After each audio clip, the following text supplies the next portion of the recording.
Hey, Paul! Have Tiffany bear a child for you. At a family gathering, Kevin, the father-in-law, suggests this brilliant idea to Paul, the brother-in-law. What is this man saying? The terrifying nature of his words makes my throat tighten. Paul, you are accomplished, but you can't seem to find a good wife. In that case, Andrew's wife will do. How about it? If you get pregnant with Paul's son, we'll elevate your family's status. Kevin looks at me with a nasty grin but with serious eyes, making my limbs go cold. Yet Andrew, my husband, says nothing, just gives an awkward smile. I am Tiffany. I'm a 29-year-old preschool teacher. I've been working in the field since graduating from junior college, and as someone in my 20s, I've started being relied upon by others more and more. The kids are full of energy, and there's always a lot of shouting, so my throat is always sore. I need throat lozenges year-round, whether it's summer or winter. Still, I love the children, and I have a decent relationship with the parents and my colleagues. I find this job rewarding. But there's one regret I have about choosing this profession. It's that there's hardly any opportunity to meet men. I became a preschool teacher because I love kids and always wanted some of my own. But at this workplace, unless friends introduce me to someone, there's no chance to meet men. Even if I do meet someone, they have too many idealistic expectations about what a preschool teacher should be. My ex-boyfriend once said, "When we get married, you'll handle all the childcare, right?" Without hesitation. Having seen many working moms, I knew exactly what kind of man he was, and I knew what to expect if I chose him. So, as I kept failing to find a suitable partner, I found myself nearing 30. I feared I might never get married at this rate. It was around this time I met Andrew. Andrew is 3 years older than me and works as an auto mechanic. Like me, he found it hard to meet women, and we met through a mutual friend. He is as kind as all our friends said. He doesn't talk much, but he's always smiling, and just being around him lightens the mood. He's handsome and tall. Of course, he's had girlfriends before, but they left him because he was too nice. A kind and gentle person is perfect for a spouse. With our friends' encouragement, we started dating quickly. His kindness healed my tired body and soul from work, and it didn't take long for me to want to marry him. He also said he loved my cheerful and positive nature, and on our 1-year anniversary, he proposed with a small diamond ring. Of course, I said yes without hesitation. My parents were overjoyed that I finally found a good man, and I thought the wedding plans would go smoothly. But then, dark clouds began to form. His parents opposed our marriage. The reason was my age. I turned 30 right after accepting his proposal, but his parents-in-law wanted a daughter-in-law under 25. Their reason was they wanted lots of grandchildren, which I understand. But Andrew is 33, so expecting him to bring home a woman 10 years younger is unreasonable. Even though I'm 30, I'm still younger than him. With these mixed feelings, I headed to the in-laws' house in a small rural town for an introduction. To my surprise, not only were his parents-in-law there, but also his grandpa, his uncle Mark, and Mark's wife Rachel. As I froze in shock, they scrutinized me from head to toe. "She's not as sophisticated as I'd expect from a city girl." "Well, for her age, her skin looks good." "I'd prefer someone flashier. Simple girls are pure." What are these people? Their free comments about me went beyond anger to fear. I looked to Andrew for help, but he only furrowed his brows in discomfort. The scrutiny session ended with Kevin's summary. "She's older than expected, but she looks like she can bear many children, so I'll approve." On the drive home, Andrew apologized profusely. "I'm sorry, really sorry. They were worried I'd been deceived in the city." "Deceived? By who?" It makes sense for college students, but Andrew is 33 and has been living on his own for over 10 years. And when they say city, they're not talking about New York or Los Angeles. Yes, it's more developed than their rural area, but still. His parents' views and attitudes seemed stuck in a bygone era. The thought of becoming family with these people terrified me. I'm starting to feel uneasy about marrying you. Don't say that. I swear I'll protect you. Andrew pleaded desperately, holding me back. I love and trust him. But his inability to stand up to his parents then lingered in my mind. Despite these worries, wedding preparations moved forward. The moments of picking out my dress with Andrew and planning the wedding were incredibly happy. However, Kevin kept interfering with our guest list and gifts, insisting, "Invite the local dignitaries and make the gifts more luxurious." Each time, I felt more and more depressed, and he would just keep apologizing, saying, "I'm sorry." My anxiety about the marriage grew, and I nervously asked, "You're not thinking of living with your parents, right?" Andrew shook his head. "No way. Paul will inherit the family home and farmland, and I love my job." Really? Really? Given his parents' mindset, it wasn't surprising they expected Paul to take over. Andrew's workplace was far away, so as long as I could tolerate visiting for Christmas and New Year's, it should be fine. But Paul was also a bit creepy. When we visited his parents' house, he showed up for a bit but disappeared into his room right after seeing me. And as we were getting into the car to leave, I noticed Paul watching us from a second-floor window, which sent chills down my spine. According to Andrew, Paul had lived in their parents' house his whole life and had never been married, now at 38. He helped with the farming, but that was about it. He rarely left the house and spent most of his time in his room doing who knows what. His parents were desperately searching for a wife for him, but women fled at the sight of unkempt Paul. That's probably why his parents had high hopes for Andrew to have kids. So, I was caught in the middle. Could I really marry him? Watching Andrew eagerly preparing for the wedding and looking for a new home, I found myself lost in thought. Friends said I'd never find someone as good as Andrew, and I felt like I'd be the bad guy if I wanted to call off the wedding because of his parents. Indeed, Andrew was the perfect husband if it weren't for his parents. I could endure 2 hellish visits a year. I told myself this and tried to ignore my growing anxiety. The wedding, despite the interference from his parents, went off without a hitch. Starting our newlywed life in our new home was smooth, and seeing Andrew every day without having to arrange a meeting was pure joy. Marrying him was the right choice. The first 6 months flew by, and we reached our first Christmas as a married couple. "Is it okay if we spend a week at my parents' home starting December 23rd? "What?" Andrew casually brought up the visit as if it was a given, and I couldn't help but raise my voice. I had mentally prepared for it, but part of me had hoped he would say we didn't have to go. Andrew had to know how uneasy I felt about his parents' house. Not going for our first Christmas as a married couple seemed impossible. But a week was way too long. I can't do a whole week." "What?"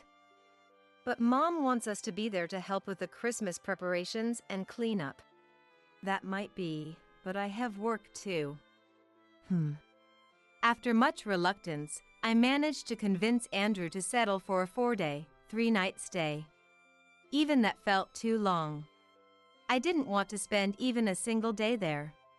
"Andrew, promise you'll always be on my side if anything happens." "Of course. You'll always come first for me." Andrew's large hand gently patted my head. I wanted to believe in his warmth, but the anxiety wouldn't leave my mind. So, we headed to his parents' house for our first Christmas as a married couple. 3 nights and 4 days of what felt like the longest, most hellish experience of my life were about to begin. We drove for 5 hours, taking turns at the wheel. Feeling dizzy from the journey, I stepped out of the car and rang the doorbell of his parents' house. As if waiting, the door opened, and Megan, my mother-in-law, appeared. "You're late. Hurry up and change." "What?" "Oh, okay." Without even a proper greeting, Megan pushed me into a small room. I put on the apron I brought and headed to the living room, where Megan handed me a broom and a rag. "Everyone's coming this evening, so start cleaning up." "What? Clean where?" "Everywhere, obviously. If you don't hurry, you won't finish in time." "Oh, okay." Overwhelmed by Megan's intensity, I took the cleaning supplies. Everywhere? This was only my second visit to their house, and I had only used the living room before. Even so, I could tell this old, large house was more than twice the size of my parents' home. The long hallway, filled with hair and dust, was daunting. Megan seemed to be in the kitchen, preparing food. I started cleaning, but using a broom and a rag in an unfamiliar place was exhausting since I usually used a vacuum cleaner. Meanwhile, Andrew was in our assigned room, making the bed and seemingly enjoying a nap. Seeing him relax while I struggled made me quite frustrated. "Hey, could you help me a bit?" I'm tired from driving. Let me rest a bit." "But I drove too." "But if I help, Mom will scold you, Tiffany. She's already upset that we're only staying for 3 nights. Andrew rolled over and started snoring again. "What? Is this my fault?" I felt disheartened by his selfish words. But arguing would waste time. Frustrated, I decided to let Andrew take over in the evening and return to cleaning. Once I finished cleaning, Andrew's relatives started arriving. I was then called to the kitchen, where Megan ordered me. "Make soup with those ingredients." I like cooking, so it wasn't a burden. But I didn't have the experience to immediately prep and cook in an unfamiliar kitchen. "Where are the knife and cutting board?"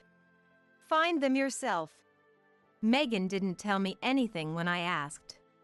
As I opened various cabinets, she snapped. "You're in the way, slowpoke." Rachel appeared in the kitchen, and seeing me search for a blender, she sneered. "City folks are useless, aren't they?"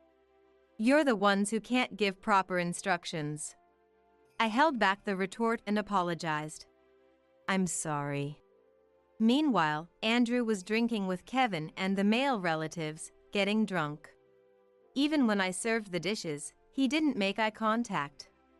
I was told wives eat the leftovers from the big dishes, so after cleaning up the messy table from the late-night drinking, I ate the leftovers. When I returned to our room after showering, he was already asleep. Too exhausted to be angry, I collapsed onto the bed and fell asleep instantly. At 4 a.m., Megan woke me up to do laundry and prepare breakfast for 12 people.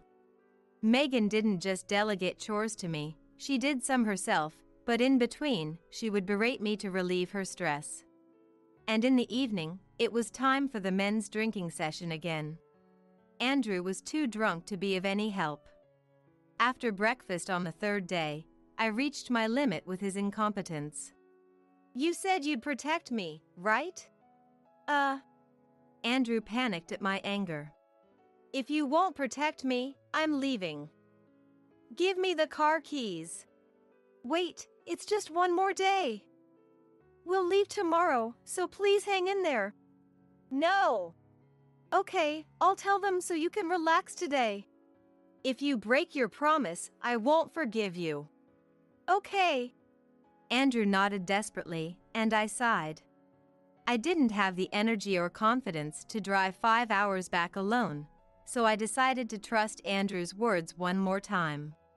Andrew told Kevin and Megan, "We're going sightseeing." He took my hand and we left his parents' house as if escaping. I thought he should have confronted them, but even a short break from that house lifted my spirits. When we returned, Megan dragged me into the kitchen with a terrifying expression, but I decided to help her and Rachel prepare dinner for 12. Then I heard someone from the living room calling, "Tiffany!" I brought the food and was forcibly seated by Andrew's uncle, Mark. "You're leaving tomorrow, right? It's sad, so let's drink together tonight." Mark, with a red face and reeking of alcohol, pushed a beer towards me. I glanced at Andrew, who also had a red face and was smiling at me. I feel bad for Megan and Rachel. I tried to excuse myself politely, but Mark insisted. "No way. When an elder offers you a drink, you have to accept." I'm not a lightweight, but the alcohol hit my tired body hard, making my head spin. Mark looked me up and down and gave a lewd smile. "You are really cute. Are all city girls this cute?" Thank you." "Mark, don't be fooled. She's already 30, not that young." Kevin's unnecessary comment made the men laugh. I didn't find it funny at all. "You're lucky you married Andrew." Mark seemed genuinely happy for me, and I forced a smile. Then Kevin, with a nasty grin, asked me, "So, how's it going? What? Are you making babies?" The blunt question left me speechless. The other men also grinned lewdly at me. I looked at Andrew, but he just smiled awkwardly. Do they expect me to answer? They're the worst. Children are a blessing. I tried to evade the question, but of course, the drunk Mark and Kevin wouldn't let it go. "At your age, you can't afford to be so relaxed. You need to be more proactive. Maybe Andrew doesn't know how to make a baby?" "If that's the case, ask Paul. He's always been better at everything." "What?"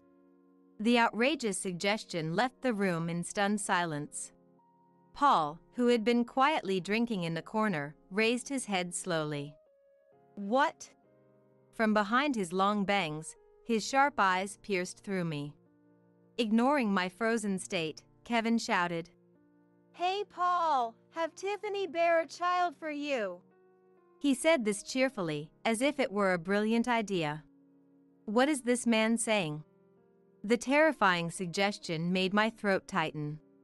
Paul's eyes widened for a moment, then he glared at Kevin with an irritated voice. "What? Paul is accomplished but can't seem to find a good wife. In that case, Tiffany will do. How about it? If she gets pregnant with Paul's child, we'll elevate her family's status." "What are you talking about?" Kevin looked at me with a serious expression despite his laugh, making my limbs go cold. Andrew said nothing, just gave an awkward smile.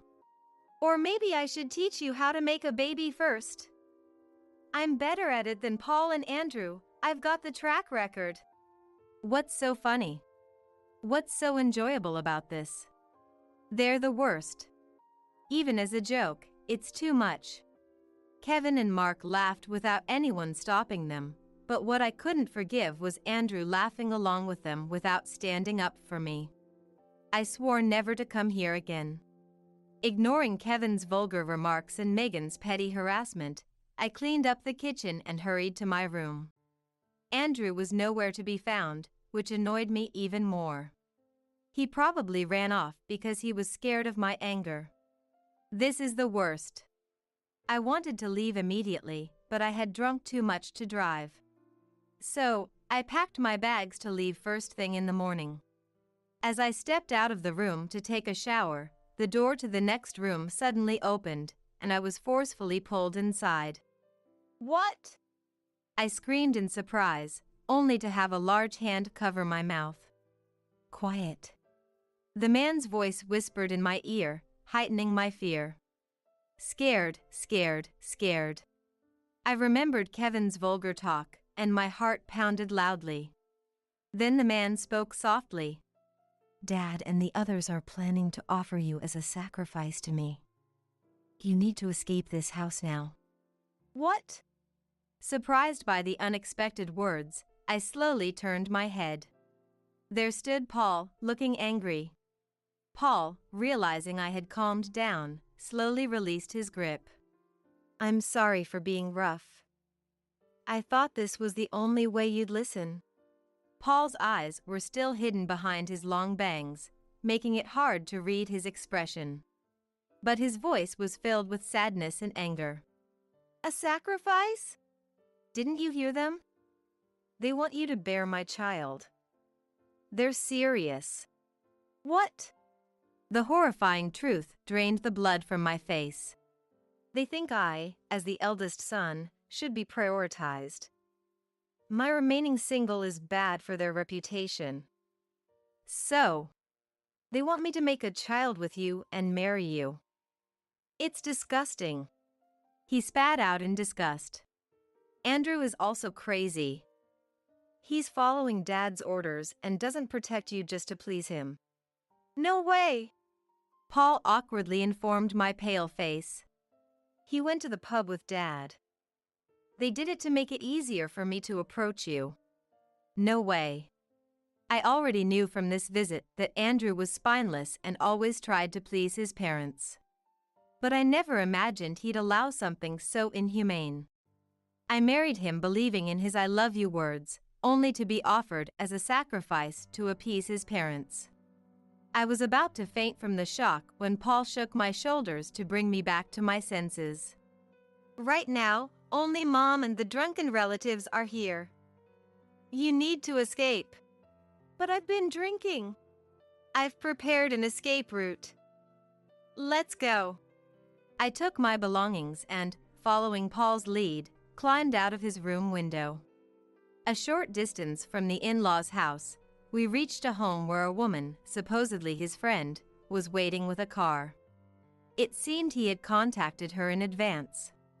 This woman was furious about the situation as if it were her own and drove me to a major station.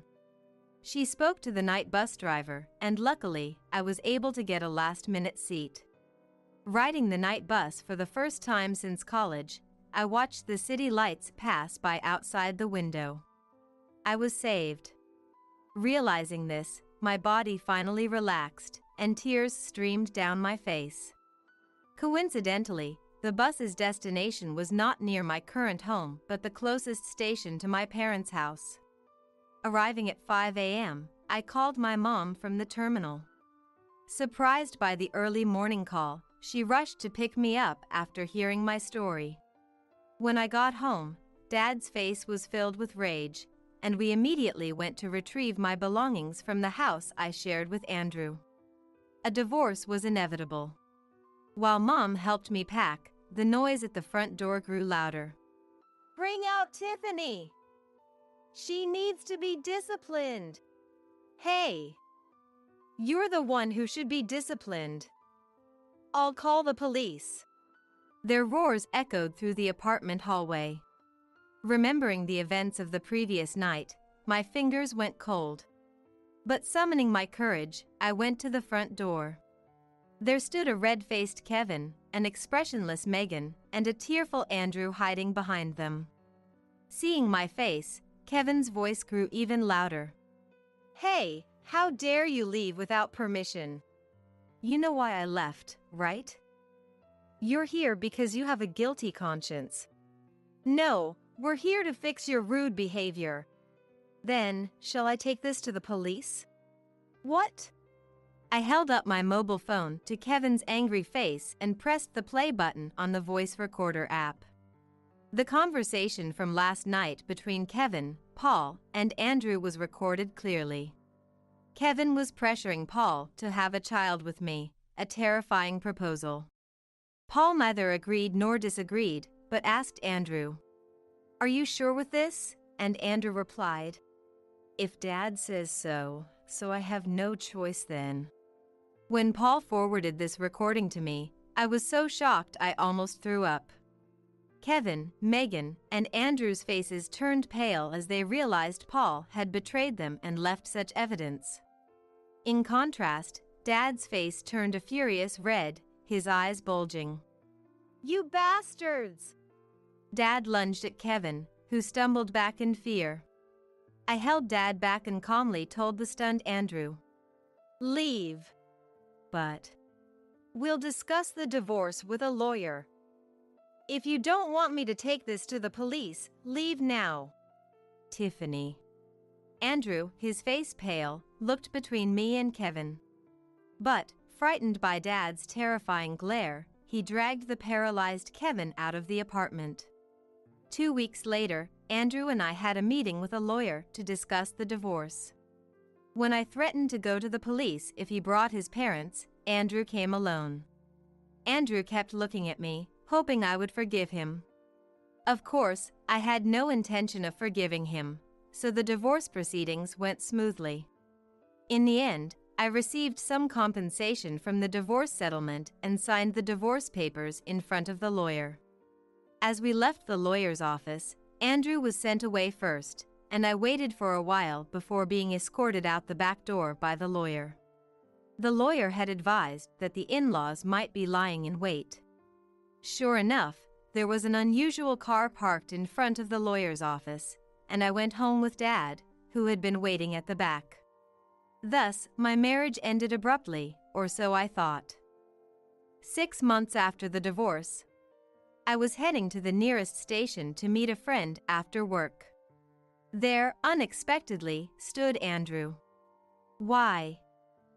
Fear gripped me, but I realized I was meeting a mutual friend of Andrew's today.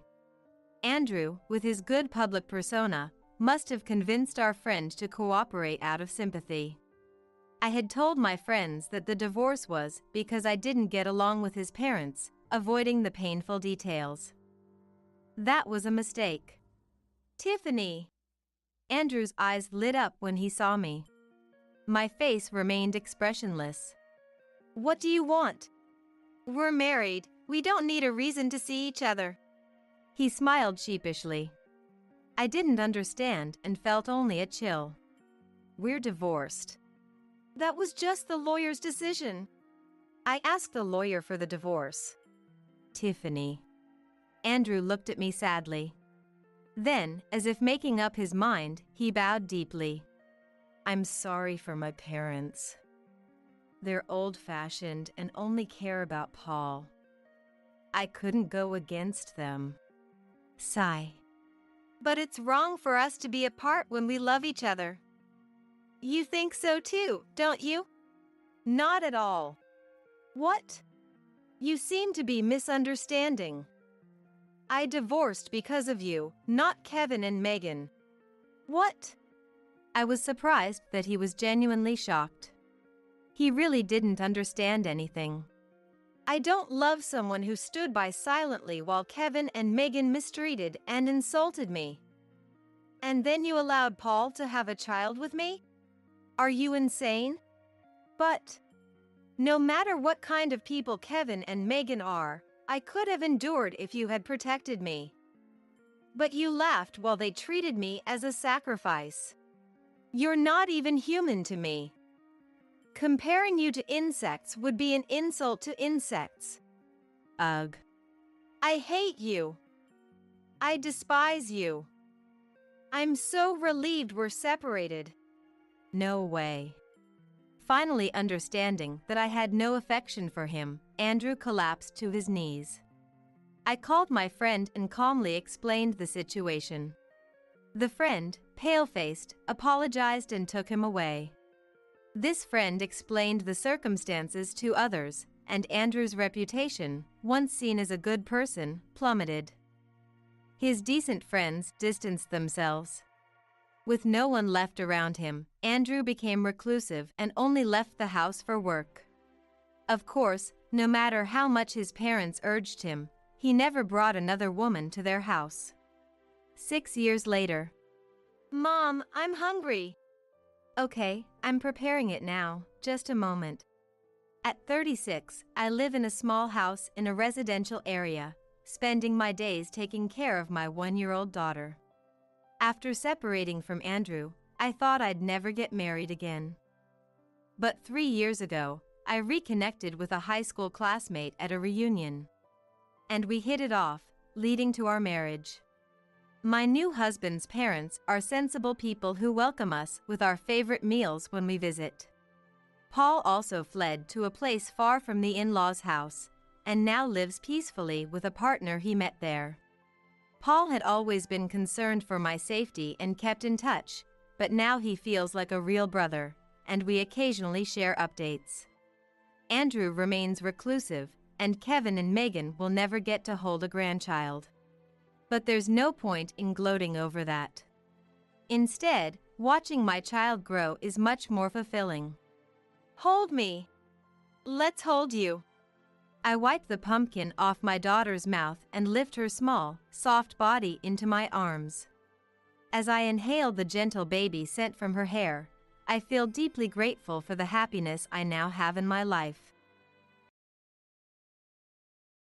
The day finally arrived, and Kevin and his wife walked in, their faces clearly stiff with forced smiles. Hi, Dad. Mom, it's been a while. Alex, nice to meet you. And congratulations on your silver wedding anniversary. Welcome, I'm so glad you both could come to celebrate with us today. I replied cheerfully, trying to help them relax. I was excited to prepare a special meal for you too, since you came all this way. What? You cooked, Dad? Well, I'm not used to it, so everything's not quite ready yet. Kevin took a seat, still a bit confused but trying to accept Alex's hospitality, while Lisa headed to the kitchen where Alex was.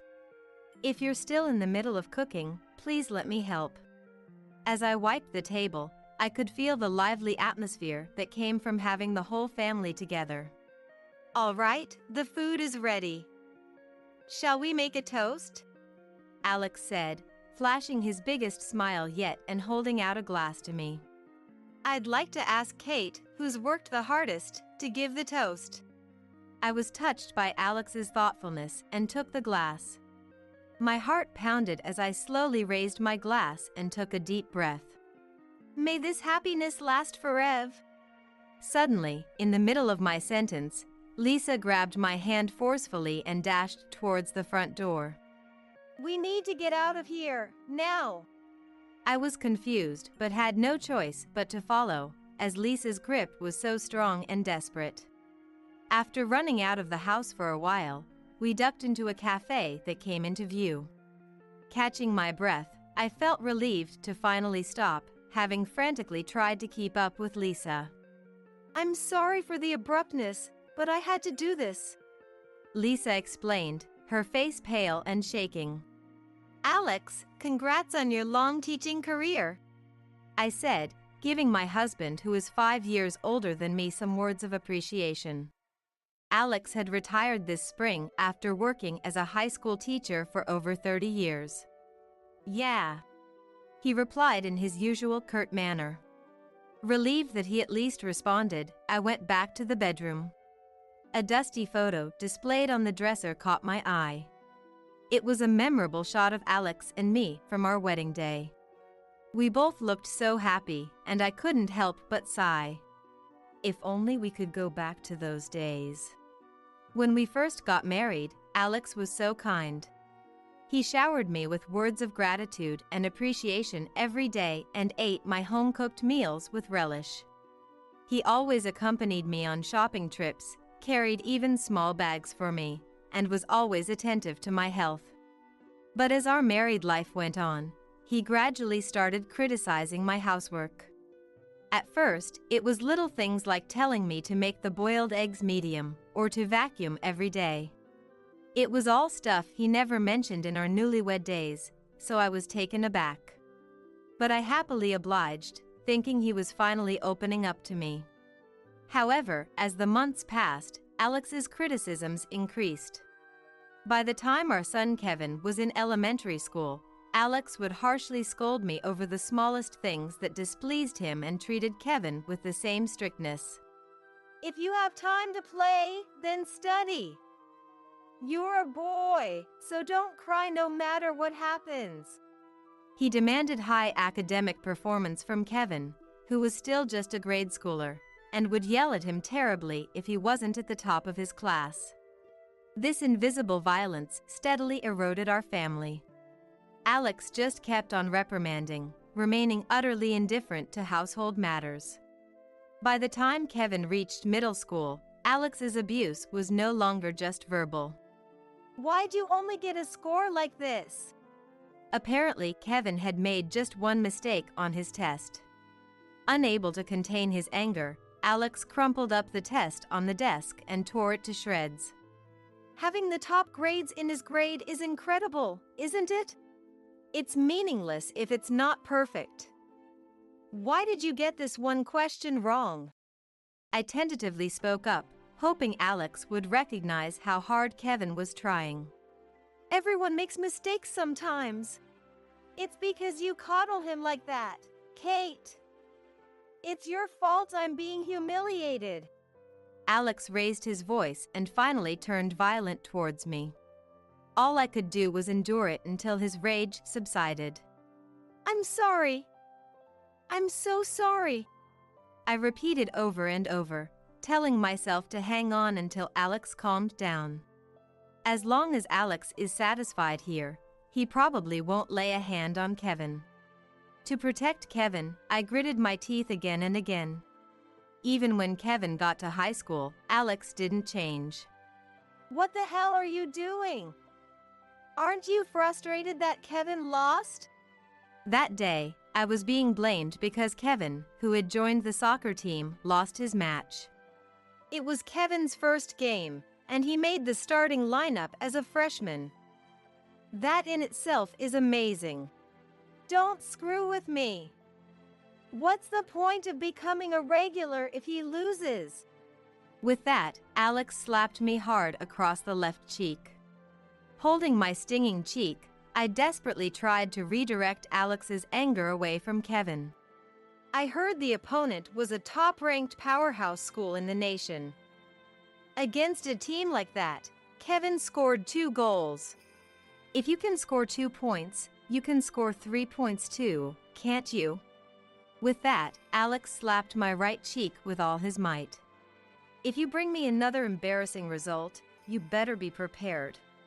Having slapped both my cheeks, Alex left the scene looking satisfied. I promised to myself that no matter what, I wouldn't let Alex hit Kevin. As I cooled my cheeks with ice, I kept telling myself that. Whenever Kevin's grades or test results were poor, Alex would always beat me. Mom, your face. Kevin ran up to me, looking like he was about to cry. It's okay, this will heal quickly. I forced a smile so as not to worry Kevin, but the swelling made it hard to smile properly. It's my fault, isn't it? No, it's not your fault, Kevin. But if I had gotten better grades. Please, Mom, stop protecting me. Kevin's plea pained my heart. It's a parent's job to protect their child. But I can't bear to see you hurt like this because of me. Kevin clenched his fists and spoke as if squeezing out his voice. If Alex beats you up and you get all injured, even high school life won't go well. That may be true, but you only live once. I want you to fully enjoy your high school years. I gently placed my hand on Kevin's shoulder and told him in an admonishing tone. Mom, you only live once too. I'll be fine. Besides, Alex's attitude is only temporary. I'm sure he'll go back to being the kind Alex. I looked Kevin straight in the eye and smiled. I'll try harder not to cause any more trouble. Perhaps sensing my facade, Kevin spoke weakly. Just enjoy being yourself, Kevin. Leave Alex to me. Kevin also looked me in the eye and nodded. From then on, Kevin enjoyed his high school life to the fullest, and before I knew it, he was preparing for college entrance exams. Out of concern for me, Kevin tried to choose a university close to home. Don't worry about Alex. But what will you do, Mom? I'll live here with Alex. Kevin stared at the bruises on my arm with an angry look. Are you sure? You know I have a weak body, right? I might not be able to handle big changes. In fact, whenever I went on a trip, I would always get sick. Okay, I understand. Though dissatisfied, Kevin agreed. And so, Kevin successfully got into his first choice school. It was quite far away. Alex complained to Kevin in many ways, but being accepted by a well-known university, even Alex seemed satisfied. Take care, Mom. I'll do my best. Kevin, looking like he was about to cry, held my hand tightly and set off. After Kevin went to college, Alex's violence stopped, but his verbal abuse continued. Another cold? You're just trying to slack off, aren't you? Don't walk in front of me wearing such tacky clothes. He often complained about my appearance and health, but it was better than physical abuse. Amidst such days, my joy was getting messages from Kevin. He talked about trivial things like the seasons and the town he lived in, but he was always concerned about me. The watermelons are abundant this year and really sweet. I wish you could come and have some, Mom. I see, I'll come if I'm feeling well. The air is great too. I think it's the perfect environment for you, Mom. Thank you for worrying about me. Thanks to Kevin's frequent messages, I didn't feel lonely and could endure Alex's verbal abuse. Over 4 years passed like that, and Kevin graduated college and married a local woman. I told Lisa about you, Mom, and she said she wants us to live together. Kevin sent me such a message. Lisa was Kevin's wife, and I had heard she was a cheerful, lively woman. I can't interfere with newlyweds, but I appreciate the thought. I replied to Kevin and let out a quiet sigh. I believed that someday Alex would return to being a kind husband, so I couldn't go to Kevin. It'll be all right. I'm sure it'll be fine. I chanted like a spell and endured Alex's abuse. Hey, where's my shirt? Despite my wishes, Alex's angry shouts rained down mercilessly day after day. It's right there. Not this one. Today's an important day. You expect me to wear this rag? Alex complained even about a shirt he had only worn 2 or 3 times. But that's the newest shirt. You're really useless. It's basic etiquette to iron shirts. If it's the same tomorrow, there'll be hell to pay. Leaving those cold words, Alex left the house. I hurriedly called out, "Have a good day," to Alex's retreating back. Alex has expectations of me, so I have to meet them. Suppressing the pain in my heart, I threw myself into housework. I endured Alex's unreasonable demands for several years. Perhaps because retirement was near, Alex seemed a bit calmer these days. The thought of spending more time with Alex from now on made me anxious. Still, I felt pathetic for believing in Alex's kindness and continuing to search for the old Alex. Filled with both anxiety and hope, I stayed away from the living room during the day. I turn on the TV when Alex is in his room. A cooking show featured Alex's favorite dish, deciding tonight's dinner. I turn off the TV and get ready to go shopping. It was a cold day despite being April, so I put on heavy clothes. As I was about to leave, Alex called out from behind. Wait a minute. I'll come along to help carry things. What? Surprised by Alex's words, I almost dropped my bag. It'll be cold if you walk. Let's take the car. As I watched Alex's actions, I wondered if I was dreaming. Come to think of it, I haven't been yelled at today. All right, let's go then. Prompted by Alex, I got in the car. There Alex said something even more surprising. You can rely on me, you know. He seemed like a different person from the Alex of yesterday, and I reflexively answered yes. What on earth could have happened? Furthermore, Alex must have noticed me shivering from the cold, as he quietly turned on the heater. Thank you. Alex glanced at me and smiled. It had been decades since I last saw Alex's smile. It caught me so off guard that I averted my gaze in surprise. After 5 minutes of driving, Alex opened his mouth again. I'm sorry for how I've been. Work stress had built up and I ended up taking it out on the family. So that's how it was. Being a teacher, he must have been under considerable pressure from many students and their parents. I'm a lousy person. Far from relying on you, I've hurt my precious family. I'm the worst. As I watched Alex looking remorseful, tears naturally welled up in my eyes. The kind Alex I believed in had come back. Thank you for working so hard for us. I've always known you were a kind person, Alex, and never stopped believing that. I'm a lucky man to have such a wonderful wife. Alex smiled bashfully and I couldn't help but smile too. Thank you. Let's keep taking care of each other. Of course. From that day on, Alex moved as if to make up for lost time. I'm not sure if this makes up for it, but I want to be there for you, Kate. Alex said that with a serious expression, showing concern for my health and taking the lead with housework. You're already doing plenty. I really appreciate it. I was glad I had kept believing. Time passed and it was the season again when the sweet osmanthus fragrance wafted in the air. Kevin and his wife decided to come over to celebrate our silver wedding anniversary. I wonder if it's okay for Lisa to meet Dad. Kevin was worried about Alex's attitude right up until they arrived. It's fine. He doesn't even scold me harshly anymore. In fact, he's really kind to me now. Really. I had visited Kevin and his wife alone before, but this was their first time coming to our house. If you're that worried, why don't you talk to Alex? I thought if Kevin heard Alex's words himself, his feelings would change. Hello? Kevin? I handed the phone to Alex and they had an awkward but earnest conversation.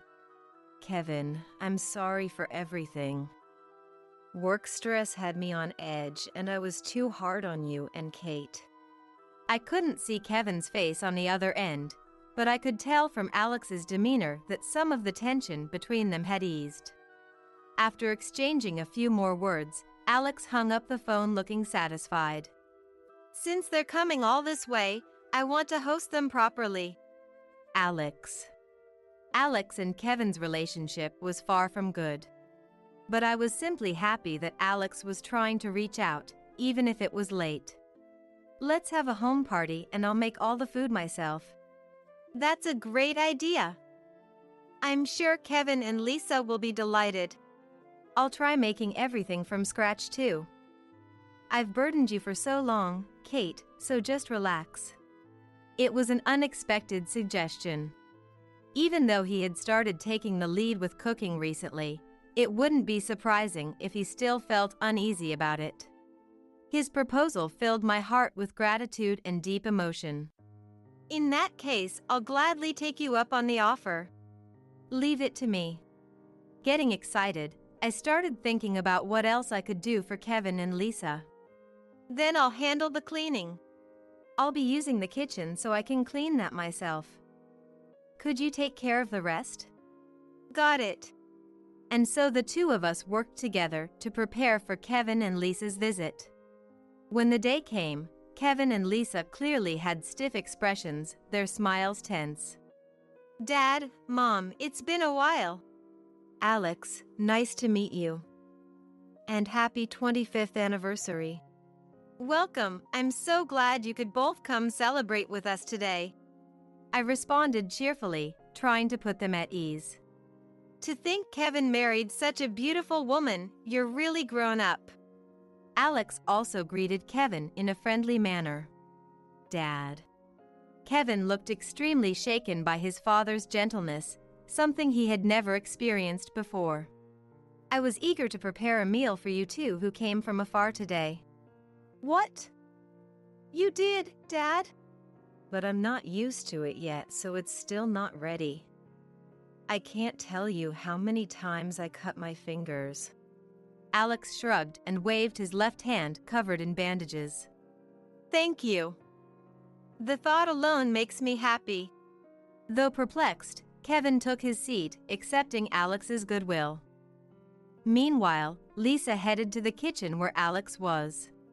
If you're still in the middle of preparations, please let me help out. As I wiped the table, I felt the liveliness that comes from having the family gathered.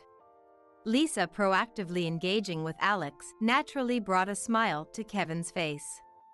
Seeing that made me feel very happy too. All right, the food's ready, so shall we make a toast? Wearing the brightest smile I'd ever seen on him, Alex held out a glass to me. I'd love to hear a toast from Kate, who's been through the most. Moved by Alex's kindness, I accepted the glass. My heart pounding, I slowly raised my glass and took a deep breath. May this happiness last forever. Mid-sentence, Lisa suddenly grabbed my hand and pulled me forcefully towards the front door. We need to leave, now. I was bewildered, but Lisa's grip was so strong and desperate that I had no choice but to follow her lead. After running a short distance from the house, we entered a cafe that came into view. I caught my breath, feeling relieved that I could finally stop after desperately following Lisa.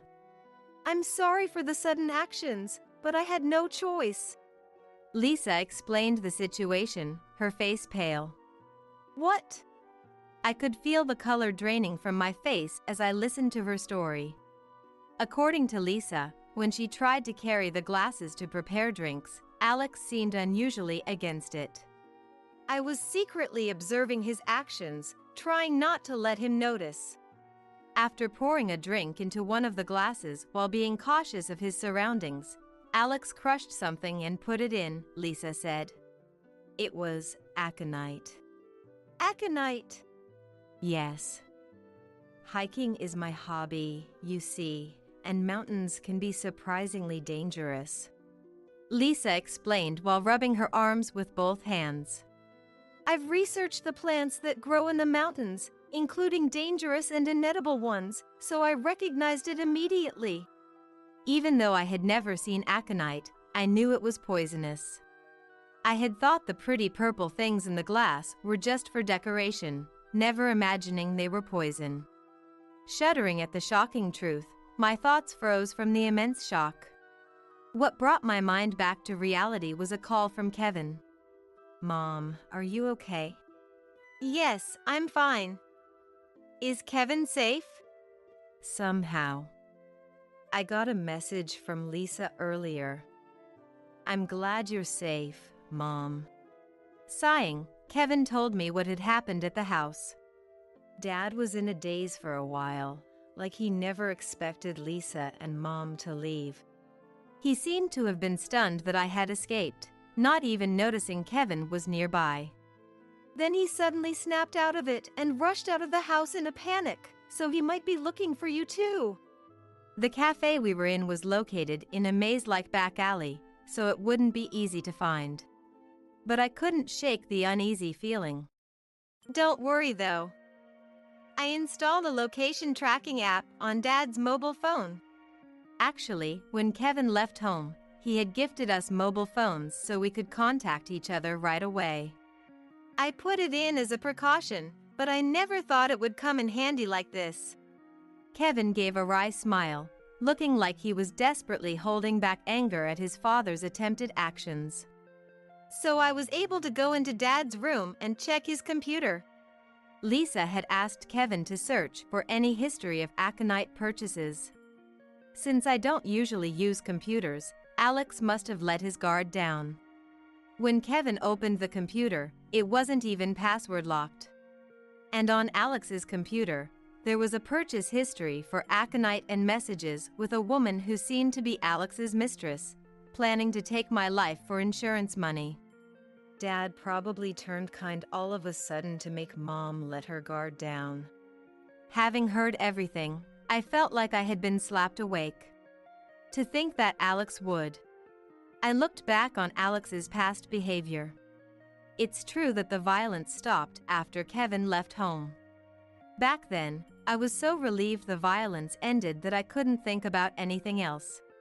He must have started a relationship with his mistress around then, and by the time he started being kind to me, they had likely already hatched their plan. This time, Kevin happened to come celebrate with us and Lisa had knowledge of aconite, but if I had been alone. Looking back, there were many unnatural points. Even with the silver anniversary preparations, Alex was controlling everything in the kitchen.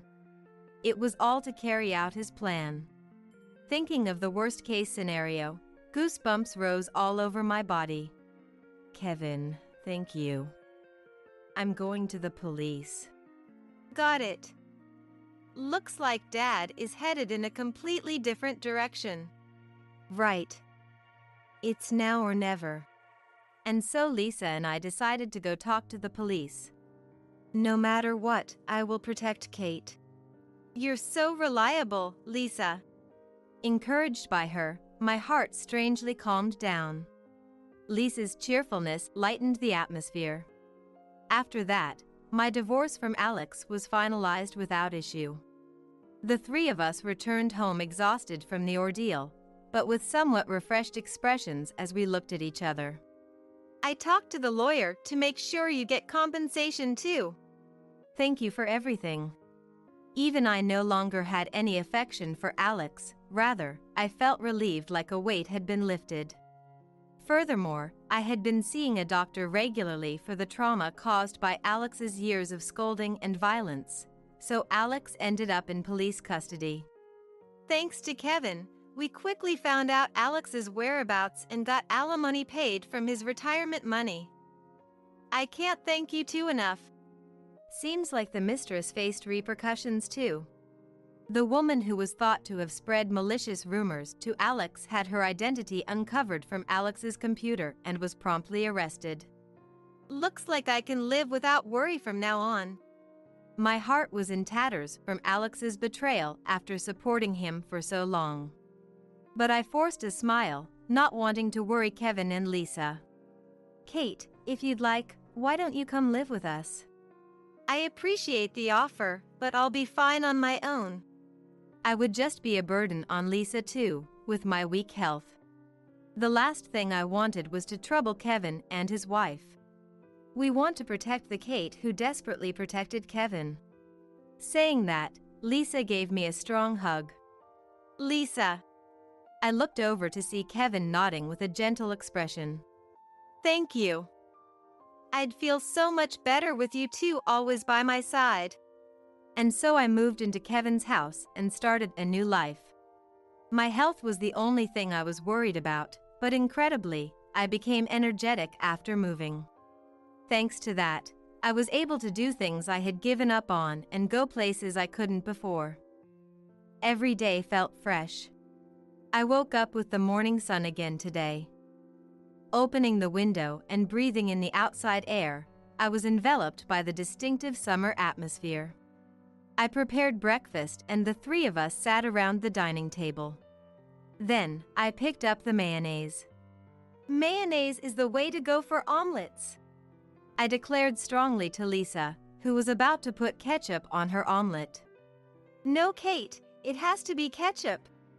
Being able to naturally bicker over trivial things like this, I felt like I had finally grasped true happiness. You two better eat quickly or we won't be able to go anywhere. Kevin spoke as if admonishing children. Where are you taking us today? Want to go to a ranch and have some soft-serve ice cream? Sounds fun. We'll have to be careful about sunburn. As I felt the love and true family I had finally obtained through their exchange, I vowed in my heart to keep working together from now on. May this happiness last forever.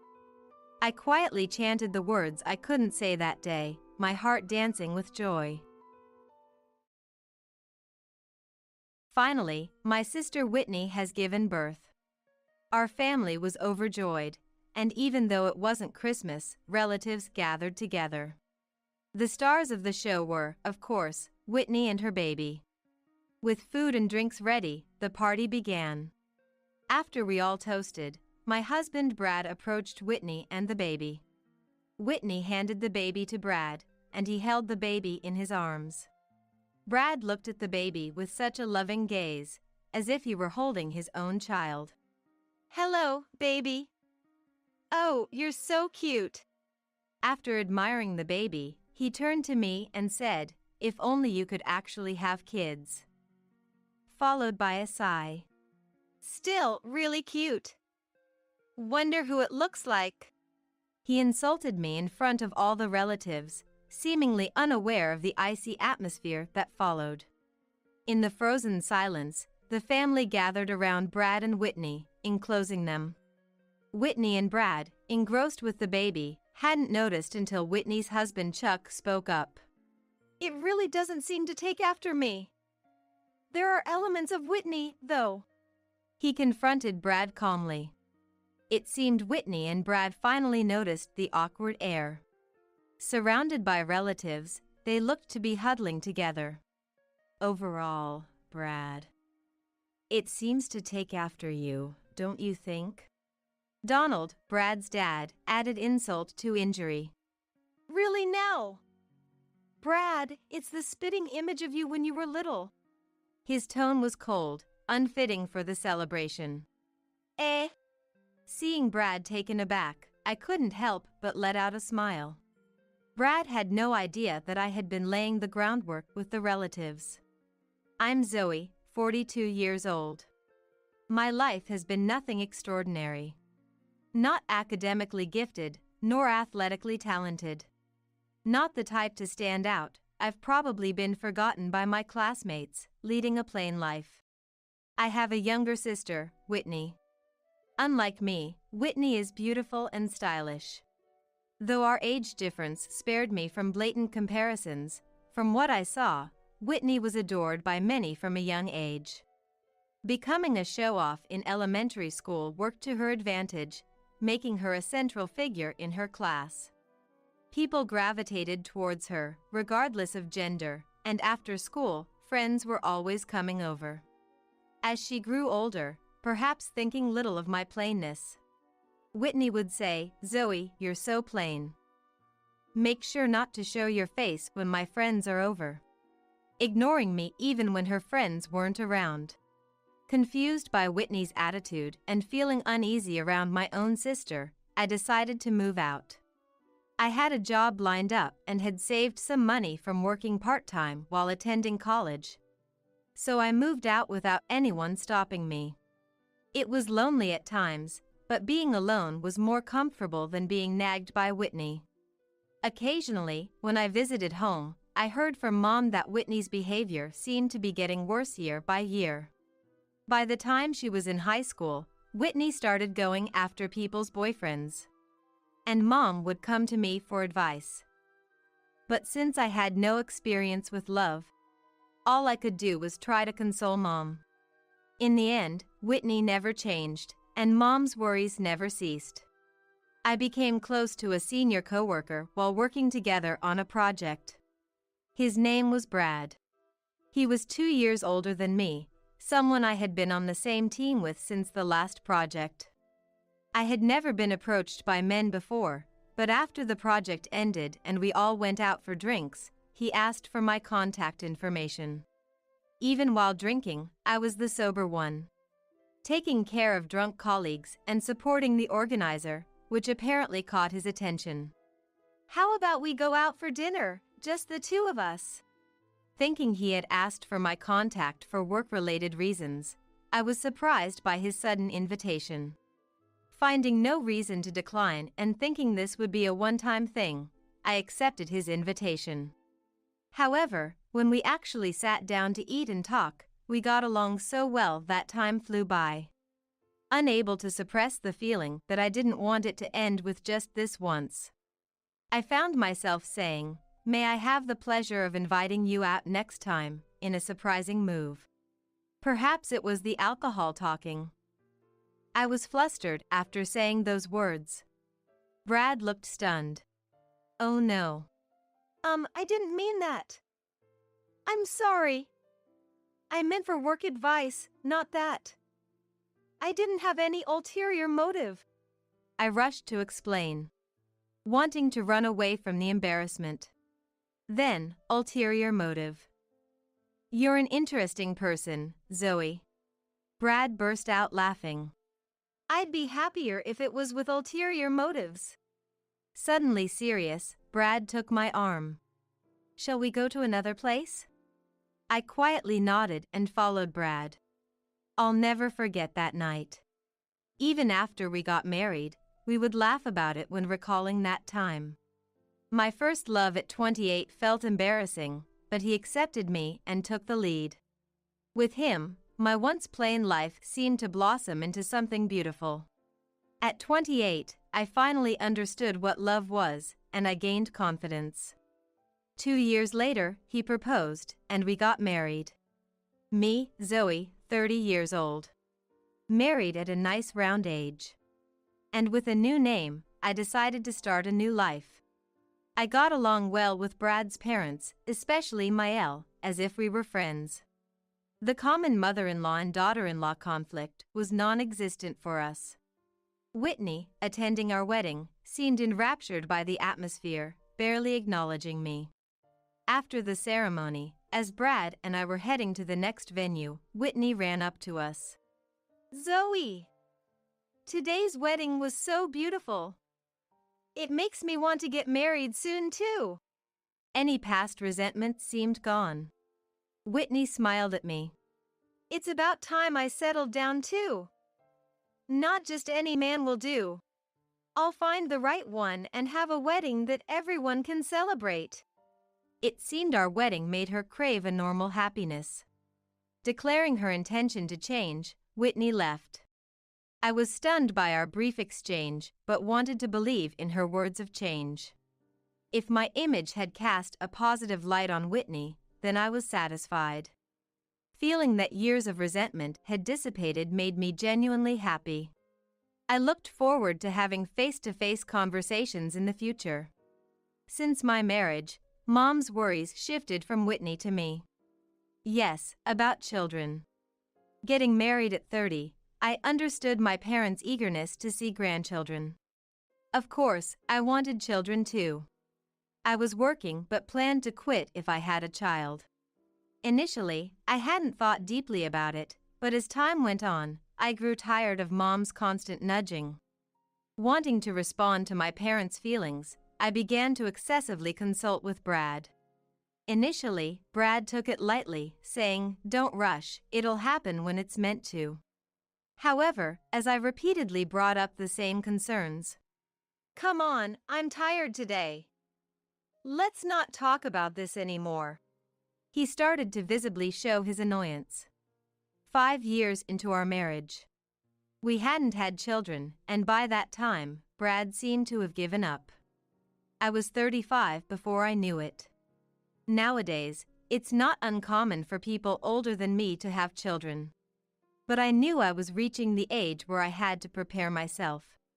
I knew that if we truly wanted children, we would have to undergo the appropriate tests and treatments. And I was aware of how difficult that could be. Brad was saying, even without children, we have the option to enjoy life together. But I couldn't give up. Should we try getting tested, just once? Holding on to a last hope, I asked Brad. Brad was reluctant but agreed to go to the hospital. Perhaps thinking that if a problem was identified with either of us, I would give up. However, Brad's attitude became colder after we went for the tests. When we went back to the hospital to get the results, I understood why Brad was being cold. The issue with not being able to have children was on Brad's side. Unable to accept the test results, perhaps because of his pride, Brad started to take out his frustration on me. Unable to maintain a happy relationship, all I could do was wait for him to calm down. 3 years later, Brad's demeanor had improved compared to back then. But he still came home late or not at all sometimes. By that time, Whitney had finally found someone to marry. It had been 8 years since our wedding, and it seemed she had struggled a lot during that time. Her habit of playing around since her younger days was hard to break. And even when she found someone good, she would quickly lose interest, so relationships didn't last. However, the man Whitney found this time was broad-minded enough to accept all of her past actions. Moreover, we learned at their wedding that Whitney's husband was an elite businessman working for a major trading company. How they met and got to the point of marriage was unclear, but seeing Whitney happy reminded me of my own early marriage days. I hadn't imagined things turning out this way back then. Still, I believed that marrying Brad was my happiness. Even without children, we could still make it as a couple. Watching Whitney in her wedding dress, I reaffirmed my love for Brad in my heart. Realizing that children were not in the cards for Brad and me, Mom shifted her hopes to Whitney. Honestly, I was relieved to no longer be pressured by Mom. Whitney was still in her 20s and likely to meet Mom's expectations. Somewhere inside, I too had hopes for Whitney. 3 years later, the grandchild Mom had been longing for was finally on its way, growing inside Whitney. Mom cried and thanked Whitney when she found out. Hearing this news, I felt like my worries were finally over. It had been such a long journey to this day. My relationship with Brad wasn't great, but I hoped this could be a turning point. We hadn't spoken much lately. Whenever he did open his mouth, it was only to make snide remarks, but Brad's attitude seemed to change when he learned about Whitney's pregnancy. Perhaps he felt guilty towards my mom for us not being able to have children. As Whitney's belly grew, conversations with Brad increased. Whitney's due date was drawing close. At home, the anticipation for the first grandchild made Dad and Mom restless. And then, Whitney finally gave birth. Our family was overjoyed, and relatives gathered together even though it wasn't Christmas. Attending Whitney's baby shower were Brad and me. Brad's parents, Whitney and my dad and mom, and Whitney's husband Chuck and his parents. It was the first time so many relatives had gathered together. The stars of the show were, of course, Whitney and her baby. I was busy in the kitchen preparing the food and drinks. With everything ready, the party started. After we all toasted, Brad approached Whitney and the baby. Whitney handed the baby to Brad, and he held the baby in his arms. Normally, showing a baby to relatives would be a common sight, but something felt off. Brad looked at the baby with such a loving gaze, as if he were holding his own child. The affection he showed towards his wife's sister's child seemed a bit too intense. Without caring about that, Brad held the baby and murmured, "Hello, baby. Aw, you're so cute." After showering the baby with love, he turned to me and bitterly said, "If only you could actually have kids." Followed by a sigh. "Still really cute. Wonder who it looks like." He insulted me in front of all the relatives, seemingly unaware of the icy atmosphere that followed. In the frozen silence, my dad, Brad's parents, Chuck, and his parents gathered around Brad and Whitney, enclosing them. Whitney and Brad, engrossed with the baby, hadn't noticed until Chuck finally spoke up. "Really, it doesn't seem to take after me. It seems to have few similarities with Whitney too." He calmly confronted Brad. It seemed Whitney and Brad finally noticed the awkward air. Surrounded by relatives, they appeared to be huddling together. "Overall, Brad, it seems to take after you, don't you think?" Brad's dad added to the tension, saying, "Indeed.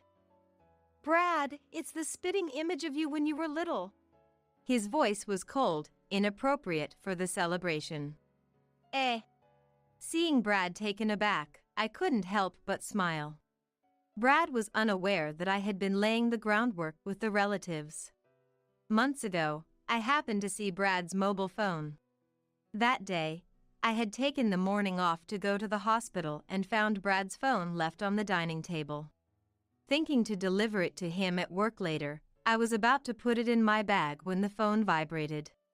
Curiosity led me to glance at the screen, displaying a message from Whitney. "Your baby is growing bigger." My blood ran cold. Next, I was seething with anger. Whitney was trying to steal Brad. Given Whitney's past behavior, there was no doubt in my mind. To confirm, I looked at the message exchange between Whitney and Brad. It was an affair. Whitney planned to pass Brad's child as Chuck's. Brad was waiting for the right time to divorce me and remarry Whitney.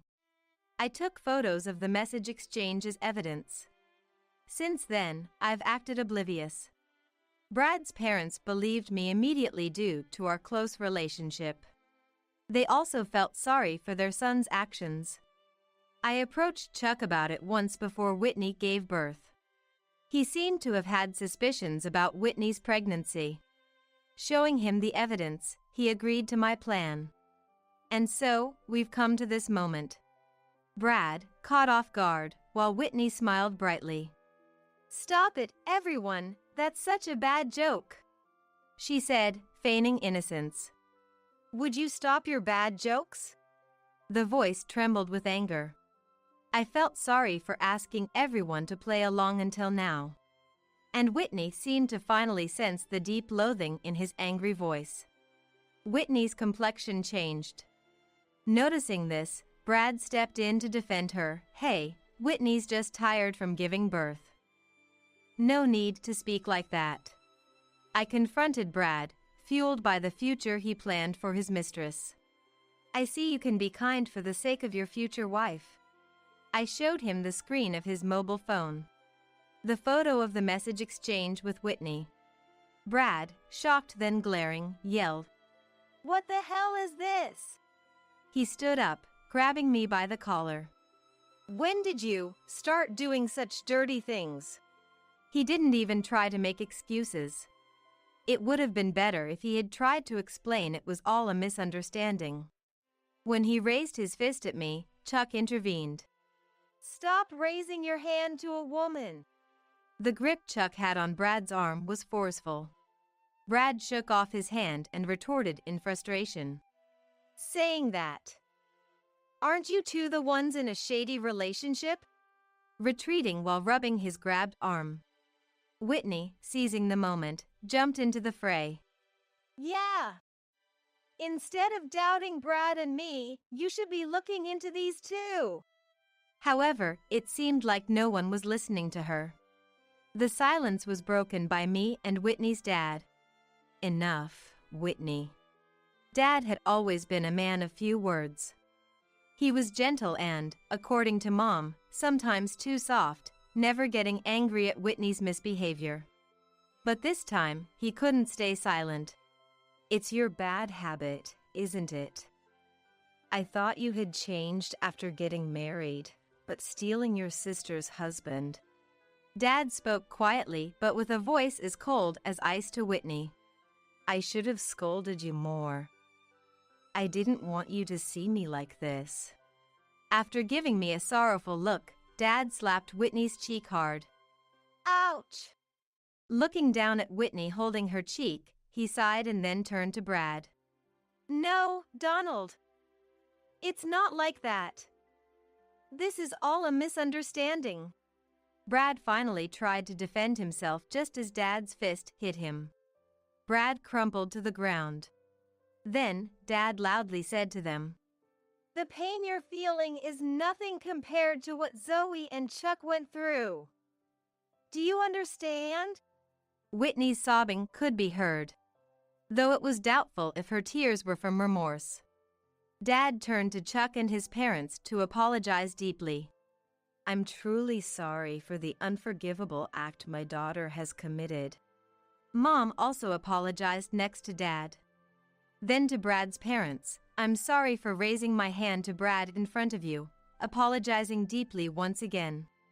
Brad's parents also apologized to us. "What is this? I did nothing wrong." Brad began to shout, breaking the silence. "It's all because Zoe is infertile." What a pitiful sight. "So, it's not my fault."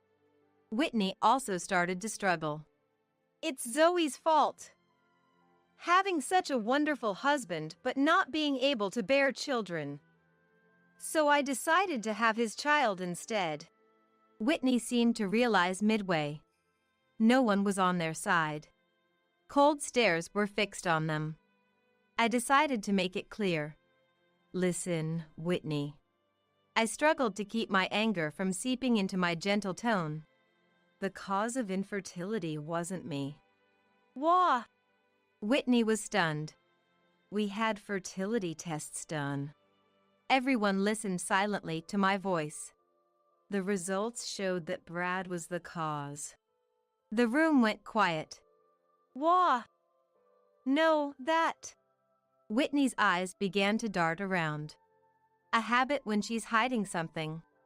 Brad? That's a lie, right?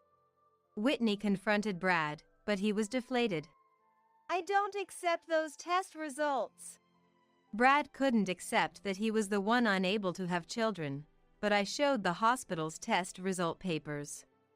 Dad and Mom looked at the evidence, and from Whitney's reaction, it seemed they realized something. Whitney, whose child is that baby really? Delivering the final blow. It's Chuck's child, obviously. She seemed unaware that her story was changing by the moment. Then, to put Chuck's mind at ease, why not do a DNA test? Whitney's eyes darted around nervously. There's no need for that. It's Chuck's child. Mom approached Whitney, speaking to her with the gentleness one uses with a small child. Whitney, let's get tested, shall we? I want to believe you, Whitney. Let me believe you this time. Her voice trembled towards the end. Mom was sobbing, huddled over. You're old enough, Whitney. It's time to take responsibility. Dad told Whitney, then apologized again to everyone gathered. He promised to report the results later, and Whitney's baby celebration party came to an end. Whitney stubbornly refused the DNA test, but her attitude only spurred our parents more. Dad tried to persuade Whitney himself, but she wasn't willing to listen. Eventually, without Whitney's consent, the test was forcibly conducted.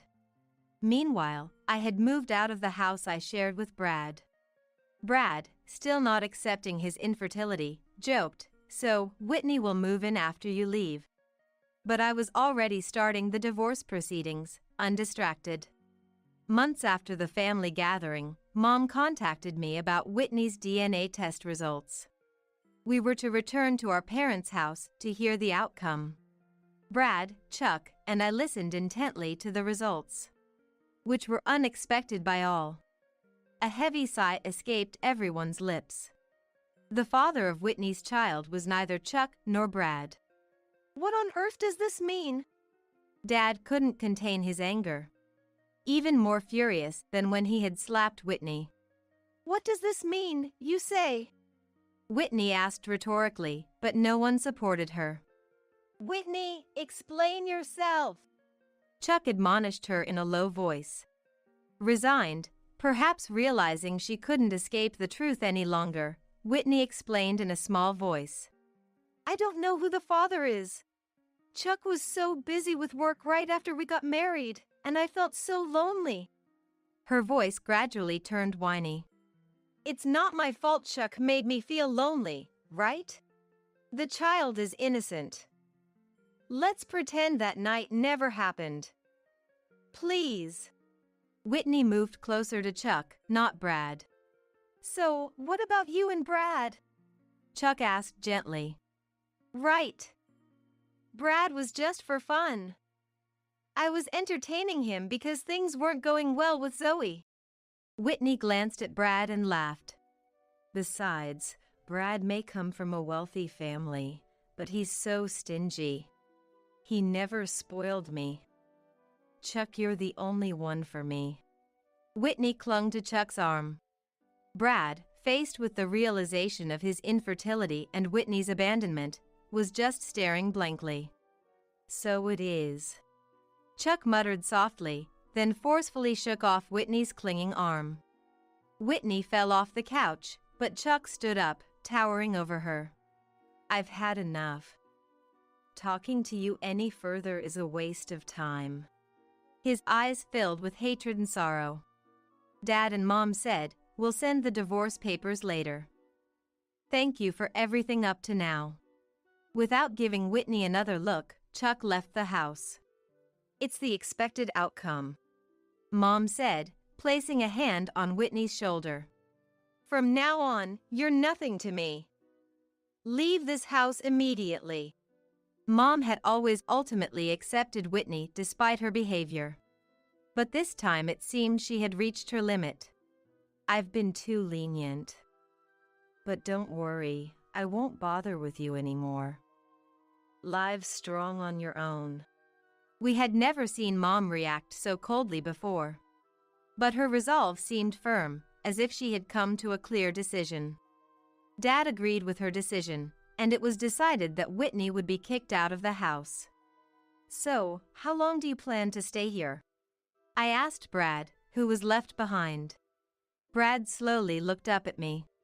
Then, as if realizing something too late, he asked, Zoe, that kid wasn't mine, right? If so, I'm innocent. Whitney was just playing around, as she said. So, why don't we call off the divorce and start over? I was speechless. After all the mocking, he had the nerve to say that. I have no intention of starting over with you. I wish I never have to see you again. So please, leave this house right now. I grabbed a mop nearby and hit Brad with it. Get out now! I shouted as I chased him out. Later, I finalized the divorce with Brad. I had gotten along well with Mil and wanted to keep in touch, but it wasn't to be. Mil and I had a farewell meal together, mourning our separation. Upon learning of my divorce with Brad, Whitney, who had been hesitant, agreed to divorce Chuck and finally left the family home. She seemed to intend to move in with Brad, but he refused her. Brad, too, was no longer in a position to support Whitney financially. After our divorce, Brad left his job due to discomfort at our shared workplace. He tried to help with the family business, but became estranged from his family and is now looking for new employment while surviving on part-time work. Of course, with alimony payments to me, his life is far from easy. Whitney moving in would be nothing but a nuisance, especially considering she played with his feelings. Shunned by her family, abandoned by Brad, and pursued by Chuck for alimony. Whitney began to drift through the night streets, escaping from everything. But she wasn't the type to attract ordinary men anymore. Once relying on her beauty, post-pregnancy Whitney did nothing to restore her figure. Losing all remnants of her past glory. Unable to escape the glory of being adored in her youth, she became obsessed with a man she met in a nightclub. Drowning in debt and resorting to selling herself, she has fallen to a point of no return. Dad and Mom hired a detective agency to track Whitney's whereabouts, determined never to let her return home. They sold the family home and moved to a condominium in the next town. Mom, sharing this with me, looked sad but resolved not to extend a helping hand to Whitney. If her life were in danger, that'd be different. But that's it. We've decided not to do anything more. Mom's too gentle to bear Whitney's current state, but knows extending help again wouldn't lead to her reform. This is what being a mom is about. Though I never had children of my own, witnessing Mom's compassion and strength fills me with respect. Dad and Mom have taken in Whitney's child, who is nearly 2 years old. His rapid growth is astonishing, and I've been experiencing childcare during visits to my parents' house. I wonder what kind of adult this child without Dad or Mom will become. Yet, I'm determined to shower him with enough love to never feel lesser for it. Today, once again, I received an email from Mom about Whitney's child. We are planning to go on a trip together on the next day off. On my way home from work, I looked up at the night sky and wished for the child's growth. May he grow up to be honest, bright, and earnest. And then, I return to my solitary apartment, where no one waits. I'm Jessica, a 38-year-old office worker. I have been married to my husband, Brandon, for 5 years now. However, we've been struggling to have children. Being the eldest and only son, Brandon has always been under pressure from his mother, Chloe, to have a boy since we got married. These days, few people care about the gender of their children, and either a son or daughter can be an heir. Brandon himself doesn't care about the gender and says there's no rush to have children. But Chloe sees me as an adversary and always tells me when Brandon's not around. A woman who can't have children is useless in this family. If you can't have one, you might as well leave. Her words have hurt me deeply. I'm sorry, Chloe, but honestly, your words are very pressuring. I wish you wouldn't say such things. I finally gathered the courage to express my feeling to Chloe. But she didn't understand it at all and became even more oppressive, telling me not to defy her. I was shocked. I never expected such words from her. At first, I endured it because she's Brandon's mother and I didn't want to cause any trouble.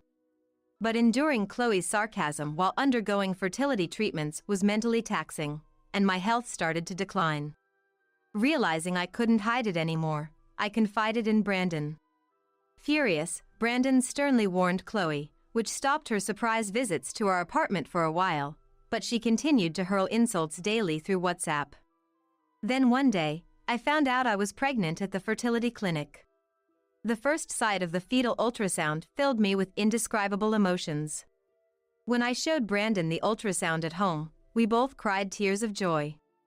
But our happiness was short-lived as I remembered a significant problem. Chloe. Telling her about the pregnancy would surely lead to her frequent visits, insisting that pregnancy isn't an illness, telling me to move around, or bragging about her own experiences. The doctor advised me not to overexert myself until a heartbeat is confirmed, so I was torn about what to do. After discussing with Brandon, we decided I should stay at my parents' house for a while. If I'm at my parents' house, even if I'm not feeling well, my parents are there, and Chloe won't make a surprise visit to my parents' house. It's close to my workplace and Chloe wouldn't barge in there. I called my mother right away, explaining about the pregnancy and Chloe, and decided to return home for a while. Brandon drove me to my parents' house, where they were overjoyed about my pregnancy. After greeting my parents, Brandon returned to our apartment. Being back at my parents' house, away from Chloe, brought me peace of mind. Soon after, morning sickness hit, and I spent days in bed. At work, my pale face raised concerns, and my boss suggested me to take a break, which I gratefully accepted. Many women at my job, including those who have undergone fertility treatments, understood my situation. Their support was comforting. Other than severe morning sickness, my pregnancy was uneventful, and the baby grew healthily. Feeling the first kicks was indescribably touching, and I lovingly caressed my belly every day. In fact, Brandon and I had already planned to move to a bigger house once we had a child. The reason is, our apartment was getting old, and while it's fine for just the two of us, it felt inconvenient for raising a child. We had set various criteria like proximity to stations, hospitals, and shopping facilities, and were searching accordingly. Then, Brandon suddenly sent me a photo. It was of a new high-rise condominium near the station. The area around the condo had everything needed for living, like commercial facilities and hospitals, and it was close to nurseries and schools, making it convenient for kids in the future. Completion is expected next month, and I casually entered a lottery for it. Surprisingly, we won. If you don't like it, we can just transfer it to someone else. Jessica, you can see it and decide. Hearing this, I immediately opened their website, was taken aback by the stylish design of the rooms, and exclaimed, "What?" The latest system kitchen, a bathroom with a sauna. Moreover, the unit we won was on the top floor of the 30-story building. The view from the window was amazing. I was a bit hesitant about the price, but Brandon works at a top-tier company, and with our salaries, we could afford it, so I decided to sign the contract for this condominium. Of course, I couldn't keep the purchase of a new high-rise condominium from my in-laws. I talked about it through Austin, my father-in-law. Austin said, "It's impressive that you young ones bought a condominium. If you need anything, I'm here to help." However, Chloe was not happy about this. When she found out we bought a high-rise condo, she was upset that we weren't living with her. Then, an incident happened. A week after moving in, Chloe suddenly visited. As usual, she went around the room complaining, but I entertained her with a smile. Then, suddenly, Chloe said she dropped her keys near the emergency stairs. What? Why did you drop your keys by the emergency stairs? Don't tell me you climbed all the way up here? I said, but apparently, she had dropped them while checking where the emergency stairs were, just in case. I went to the emergency stairs instead of Chloe to get the keys. At that moment, "I'm taking this house." I was suddenly pushed from behind, lost my balance, and fell down the stairs. Ouch! Help, somebody! Unable to stand due to pain and shock, I suddenly felt warm water flowing around my feet. Realizing I had probably broken my water, I thought about calling an ambulance, but since I had hit my head hard, I lost consciousness.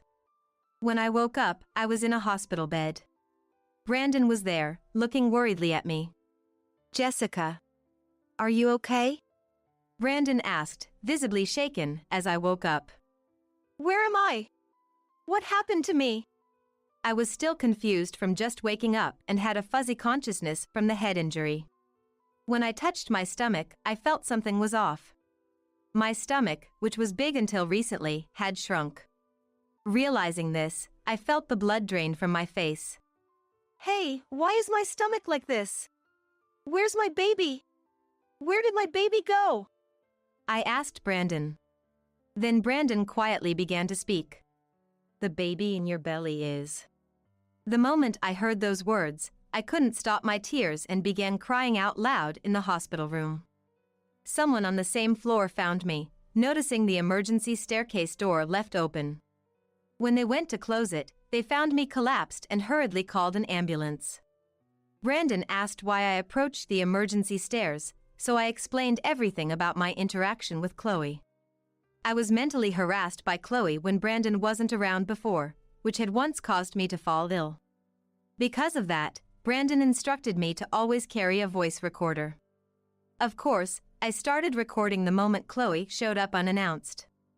After listening to the voice recorder, it was clear that Chloe was the culprit. Brandon was furious to learn that his own mother had done such a thing. Then, a call came in on Brandon's mobile phone from a relative. On the call, Brandon heard a shocking fact. It seemed Chloe, thinking the baby had died, was telling relatives while crying, "Oh, my poor sweet grandchild has gone to heaven. It's so sad. It's because Jessica, even though she's pregnant, went out riding a bicycle." She was making up absurd stories. However, Austin, who was present, had heard nothing like that from either me or Brandon and was looking at Chloe in utter disbelief. It seemed impossible that Austin didn't know anything about it. And the idea of a woman in her 9th month of pregnancy riding a bicycle. That's why the relative called Brandon. It was unbelievable. Then Brandon, taking the voice recorder, said, "Jessica, let me borrow this for a bit. Can you leave the rest to me?" He then left the hospital room. As Brandon left, my parents arrived. After I explained everything, they were both shocked and angry. I decided to trust Brandon and wait in the hospital room for the outcome. Meanwhile, Brandon met with the relative who had called him. It turned out Chloe was gathering relatives at her house, explaining the incident.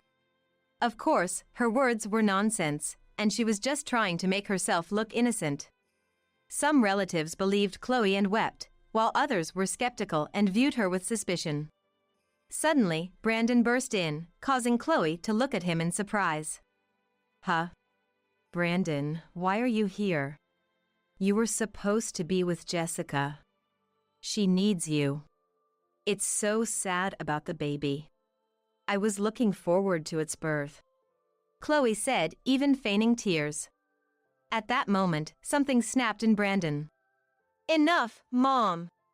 I know everything. You pushed Jessica down the emergency stairs," he said, pulling out the voice recorder in front of the relatives. Everyone was shocked to hear the conversation recorded so vividly. Who heard the voice could not hide their surprise. "Is this true?" Austin, whose face turned pale due to the shock, asked Chloe. "No, that's not true. This is nonsense. I didn't go near the emergency stairs." Even after hearing the recording, Chloe insisted she hadn't done it. However, there was a security camera nearby, and its footage would surely show me and Chloe entering the emergency stairwell. When Brandon mentioned this, Chloe, who had been speaking fluently until then, turned pale and began to tremble. "How awful. We're family, aren't we? How dare you shame your own mother like this?" Chloe clung to Brandon, insisting she was innocent and that it was Jessica who had slipped on her own. Even if that were true, leaving someone who had fallen and not helping them is questionable. However, the relatives who had already heard the voice recording did not believe Chloe's story. Instead, they urged her to go to the police and turn herself in.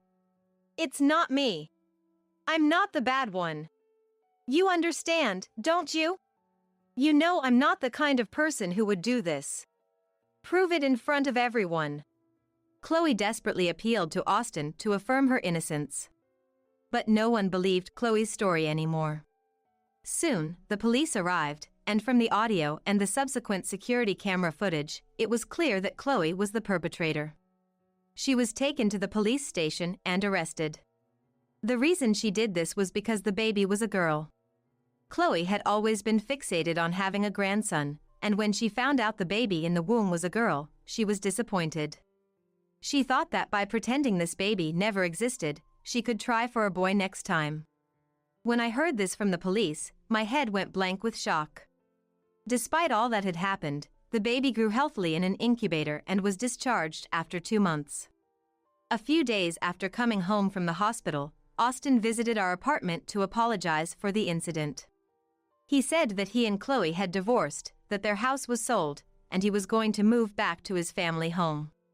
It was sad that the house where Brandon had grown up was gone, but since Austin wasn't to blame, we told him he was always welcome to visit.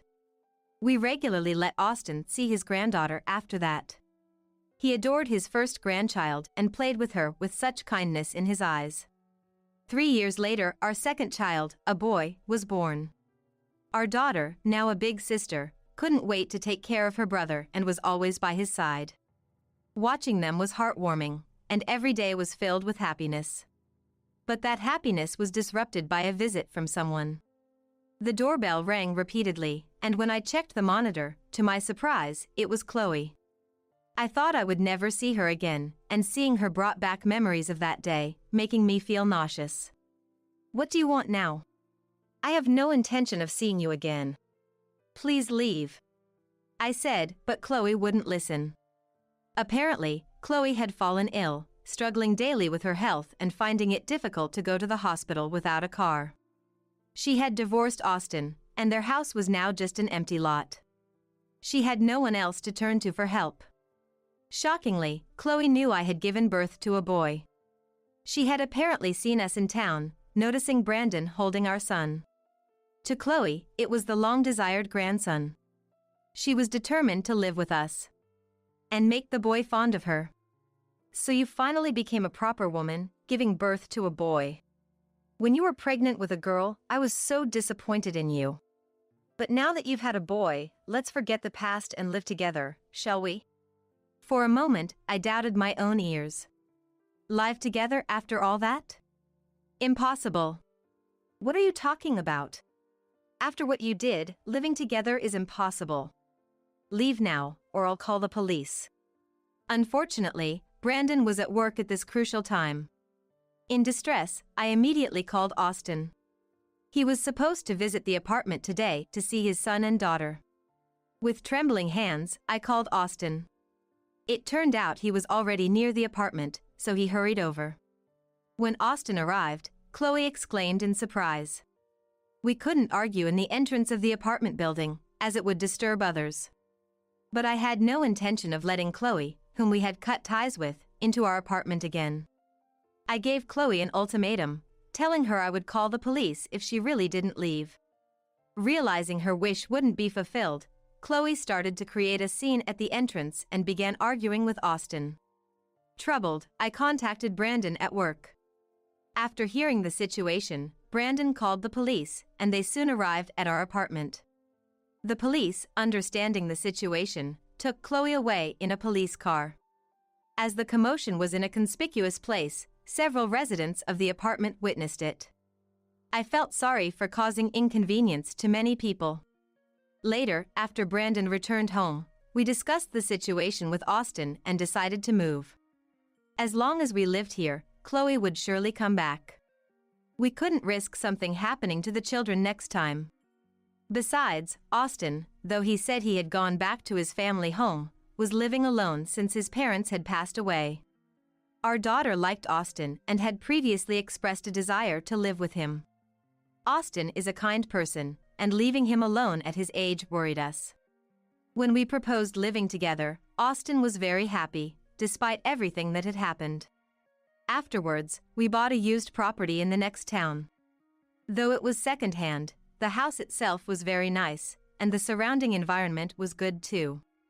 Living in a high-rise was nice, but raising children in a place surrounded by nature seemed better. Right after moving, my daughter and Austin went to a mountain to hunt for beetles. Seeing them so happy made me feel that deciding to live together and choosing this place was the right decision. Once a month, we invite my parents over, and we all enjoy a home party, leading a happy life. Meanwhile, according to someone I was close with at the high-rise apartment, Chloe, undeterred, visited the high-rise again. But when told we had moved and she couldn't find out where, she left disappointed. If it weren't for what happened, Chloe might have been here, feeling the children's growth with us. Well, it's a natural consequence, but still. Later, I heard Chloe reluctantly returned to her hometown, rented a small apartment, and now lives a lonely life, working part-time in cleaning. Mom and Dad are taking me overseas. This is just going to be luggage, so I'll leave this behind with you. It might be hard for you, but it's a good way to kill time, right? Kristen said with a smirk, implying her superiority to Sophia. Kelly, who married into an elite family, always boasted about her daughter Kristen. On the other hand, my family, with Sophia the same age as Kristen, come from a normal family. Influenced by Kelly, Kristen grew up flaunting her financial comfort and academic excellence, always emphasizing how different she was from Sophia.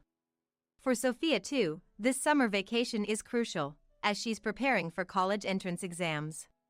Kristen, caught up in her own excitement, left a pile of school assignments at our house and went off to her overseas trip.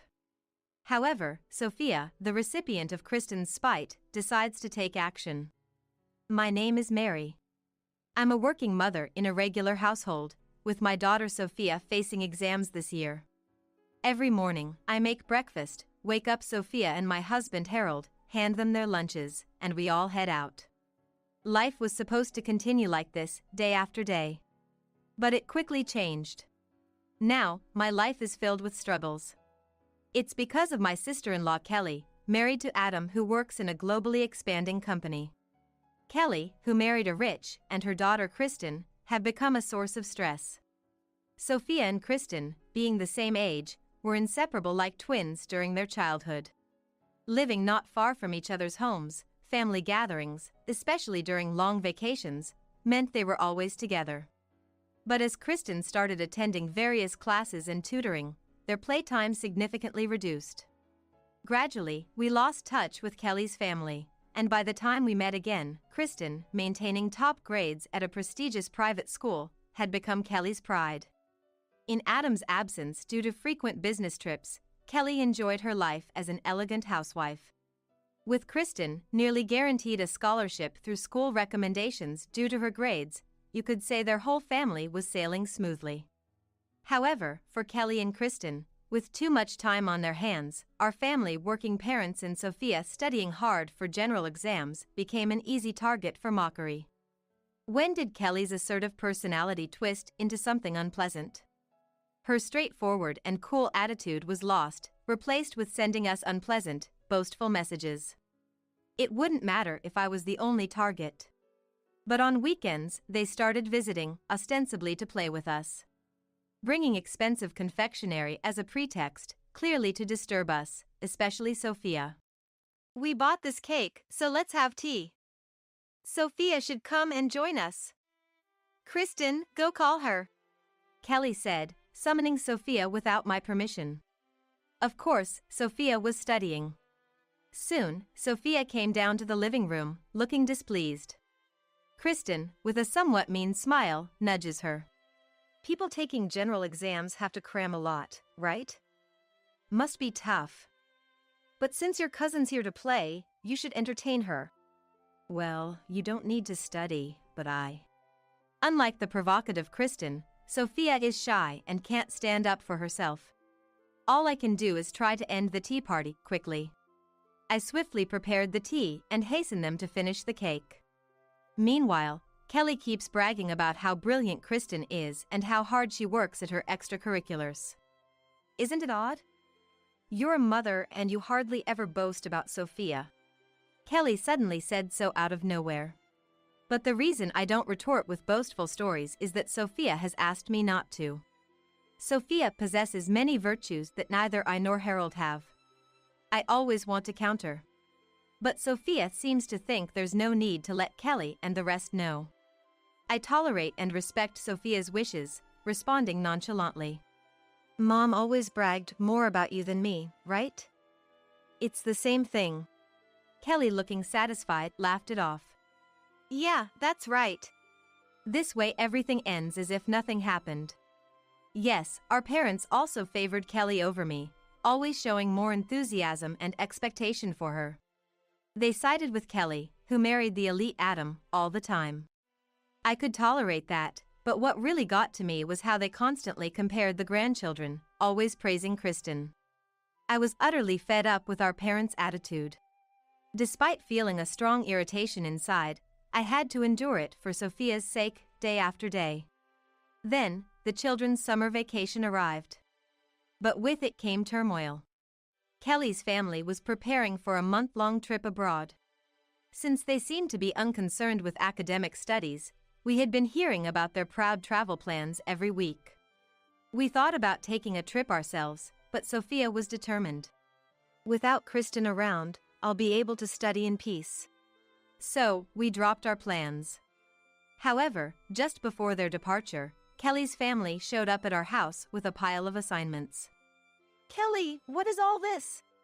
Summer homework, of course. I faced them, feeling a mix of surprise and bewilderment. The massive amount of assignments, covering our table, was obviously from Kristen's school. We're leaving soon, right? These would just be extra luggage, and Kristen doesn't have time for such tedious stuff, so we thought we'd leave it to Sophia. Yeah, it might be a bit tough for you, but give it your best shot. Sophia and I were both stunned. Kelly and her family wore smug smiles.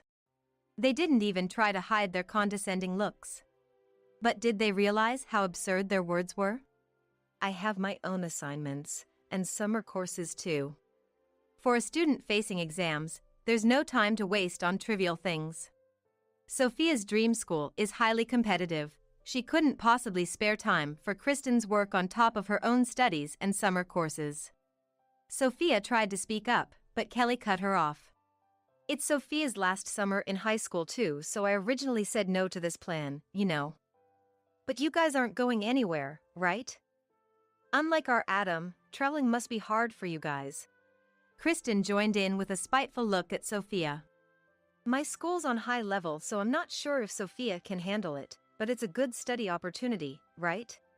After their carefree remarks, they left the blank assignments and departed for their trip. Adam probably didn't know about this. He's been away for work, leaving before the summer break. Without the fair and serious Adam around, they brazenly dumped this on us. I tried talking to our parents about Kelly's outrageous behavior, but they still sided with her, making me furious. You need to study anyways, so just do it. Kristen is giving you this chance, which makes her the better child. Sophia's not trying hard enough. Instead of complaining, why doesn't she just study quietly? My mom said so selfishly. With Dad always agreeing with her, I realized I couldn't expect anything from our parents. Dejected, I gave up on consulting them. Sophia not getting a recommendation was largely due to her reserved nature. Those selected for recommendation slots were active in student council, clubs, and had outstanding grades. Sophia, being shy, always found it challenging. But she was distressed enough to say she could study more in the absence of Kelly's family. I was filled with seething anger. Sophia too was furious. But, unlike my vehement refusal, she reacted differently. To my surprise, she started tackling Kristen's assignments alongside her own studies. I won't lose. If I can't beat Kristen, I can't beat the exams. Mom, I'll show them I can do it. That way of thinking never even crossed my mind, but Sophia was determined. I'll create work that will shut them up. She was breathing heavily. If Kelly and Kristen returned to find the assignments untouched, they would be troubled. But my concern was how much more they would interfere with Sophia after that. Kelly and her family were looking down on us, thinking, she can't possibly do it. Well, then, we just had to surpass their expectations. Next time we're asked for something, we can just say, we're going to refuse, since we already completed that massive load of summer homework. Impressed by Sophia's positive attitude, I changed my mindset. No longer just enduring, but ready to fight back boldly, that was the only way to win against Kelly and her family. I confessed everything to Harold and persuaded him to join us as a family in tackling the tasks. Sophia and I were more than ready, but Harold, preferring to think it over, called it a day. However, within 2 days, Harold came up with a summer vacation schedule to get through the assignments. He planned not only the homework but also divided household chores among the 3 of us, set days to check progress, and even ensured Sophia had time for her own studies. He thought of everything, including breaks from the study-heavy routine. We were amazed at the precision of his hastily made plan. Dad, you're actually amazing? Sophia asked innocently. Harold, with a bashful smile, replied, It's what I do every day at work. Though he seemed modest, he was the best leader for Sophia and I. As a result of our family's united effort, we finished the assignments perfectly and ahead of schedule. Sophia was able to focus on her studies, and her mock exam scores improved significantly. I was relieved to see her gaining confidence. Harold, in a great mood, picked up one particular assignment for a final check. This French essay is outstanding. With this, you and I could go back to college. The truth is, Harold and I couldn't pursue doctoral studies due to financial reasons.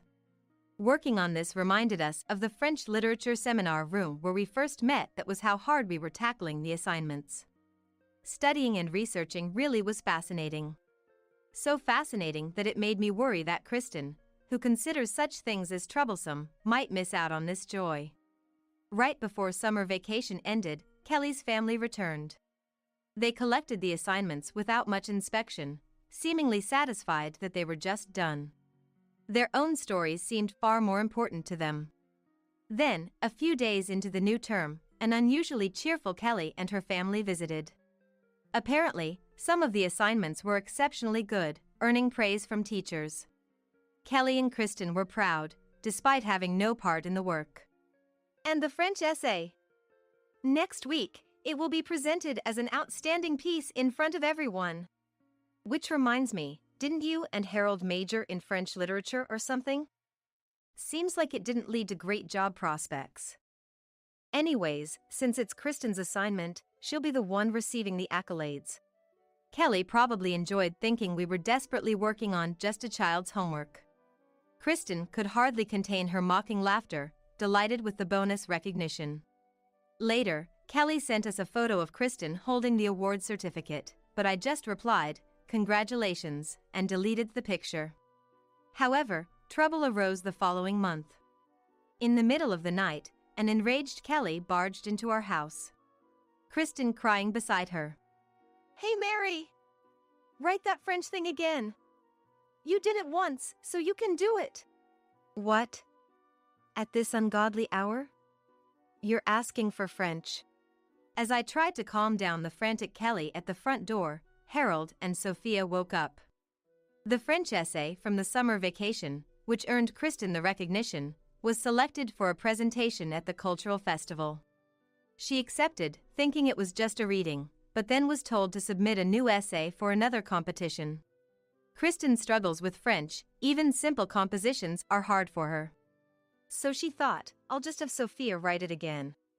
And imposed a deadline on Sophia without her consent. But Sophia ignored the new French essay request. The unity during summer vacation had grown into a big confidence boost for her, strengthening her trust in the family. Today, just before the festival, Sophia finally responded to Kristen, who was angrily pressing for the deadline. I didn't write the summer vacation essay, so I don't know. Why don't you ask Mom and the others?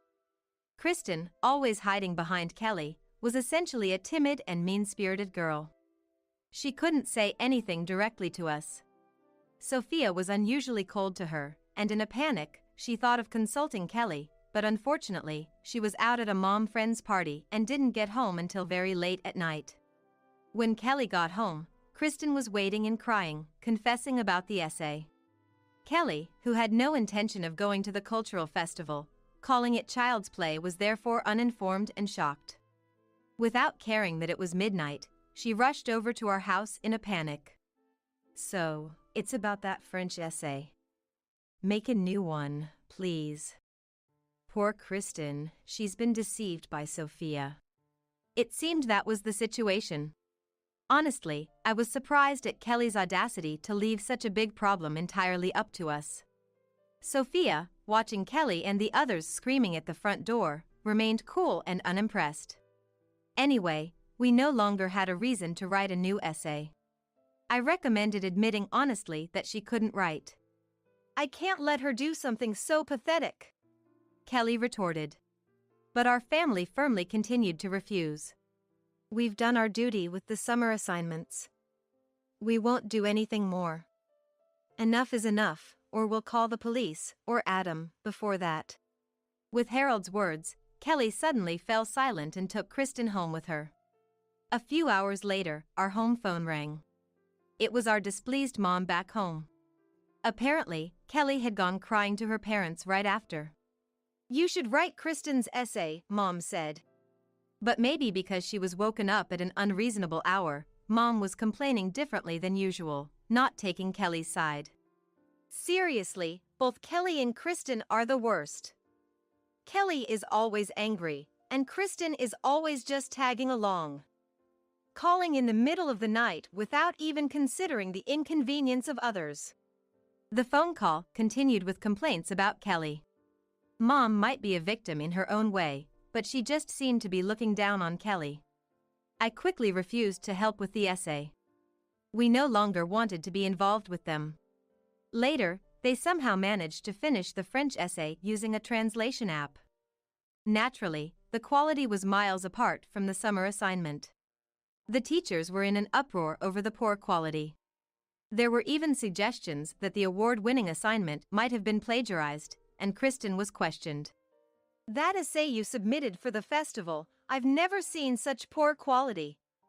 We've discussed it with other teachers, and we think we need to verify if you really wrote your summer vacation essay yourself. I did it, teacher. I really did. I didn't plagiarize, I swear. If that's true, there's no way your essay would be this poorly written. The simple grammar and spelling mistakes are glaring. It's as if it was hastily written in a panic to meet the deadline. For a high school student, anyway, you'll have to explain properly. After being repeatedly questioned by the teacher without her mother's protection, Kristen finally confessed to having someone else do all her assignments. As a result, her grades were reassessed. The presentation at the cultural festival was, of course, cancelled, and she was given a suspension, with more assignments than those from the summer vacation. Her internal grades were significantly reduced.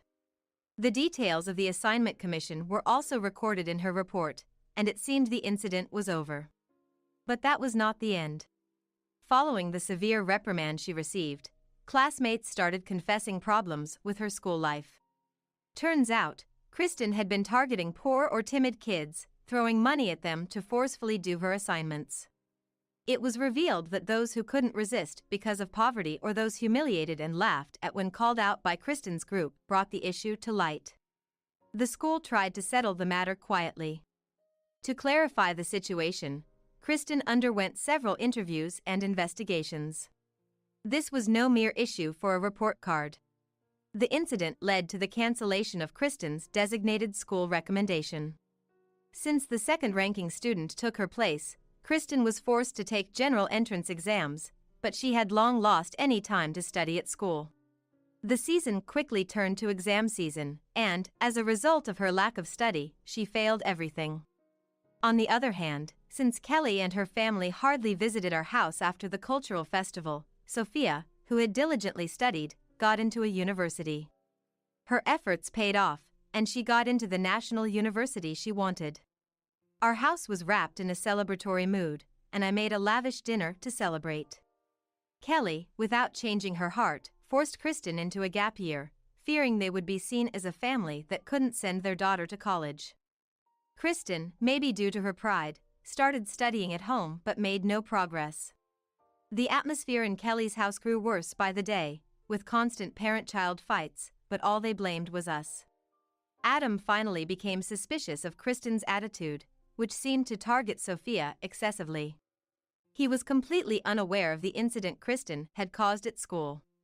But once it was revealed, Adam was deeply shocked. "I can't believe it. Kristen has grown into a person who looks down on others, flaunting her wealth and just taking what's good." Kelly had baseless absolute confidence in her parenting. Adam trusted her, but it was Kristen who had caused an incident involving the school and several classmates. Desperate, he tried to convince them to at least apologize to our family, but their pride got in the way, and they refused. They wouldn't bow their heads, and instead, kept trying to put the blame on us. Adam, hearing bad things about us every day, came to despise his wife and child from the bottom of his heart and eventually decided to divorce. Kelly and Kristen, kicked out of their luxurious house, decided to return to their parents' home. Kelly thought they would be welcomed since they brought cute Kristen, but things didn't go as she planned.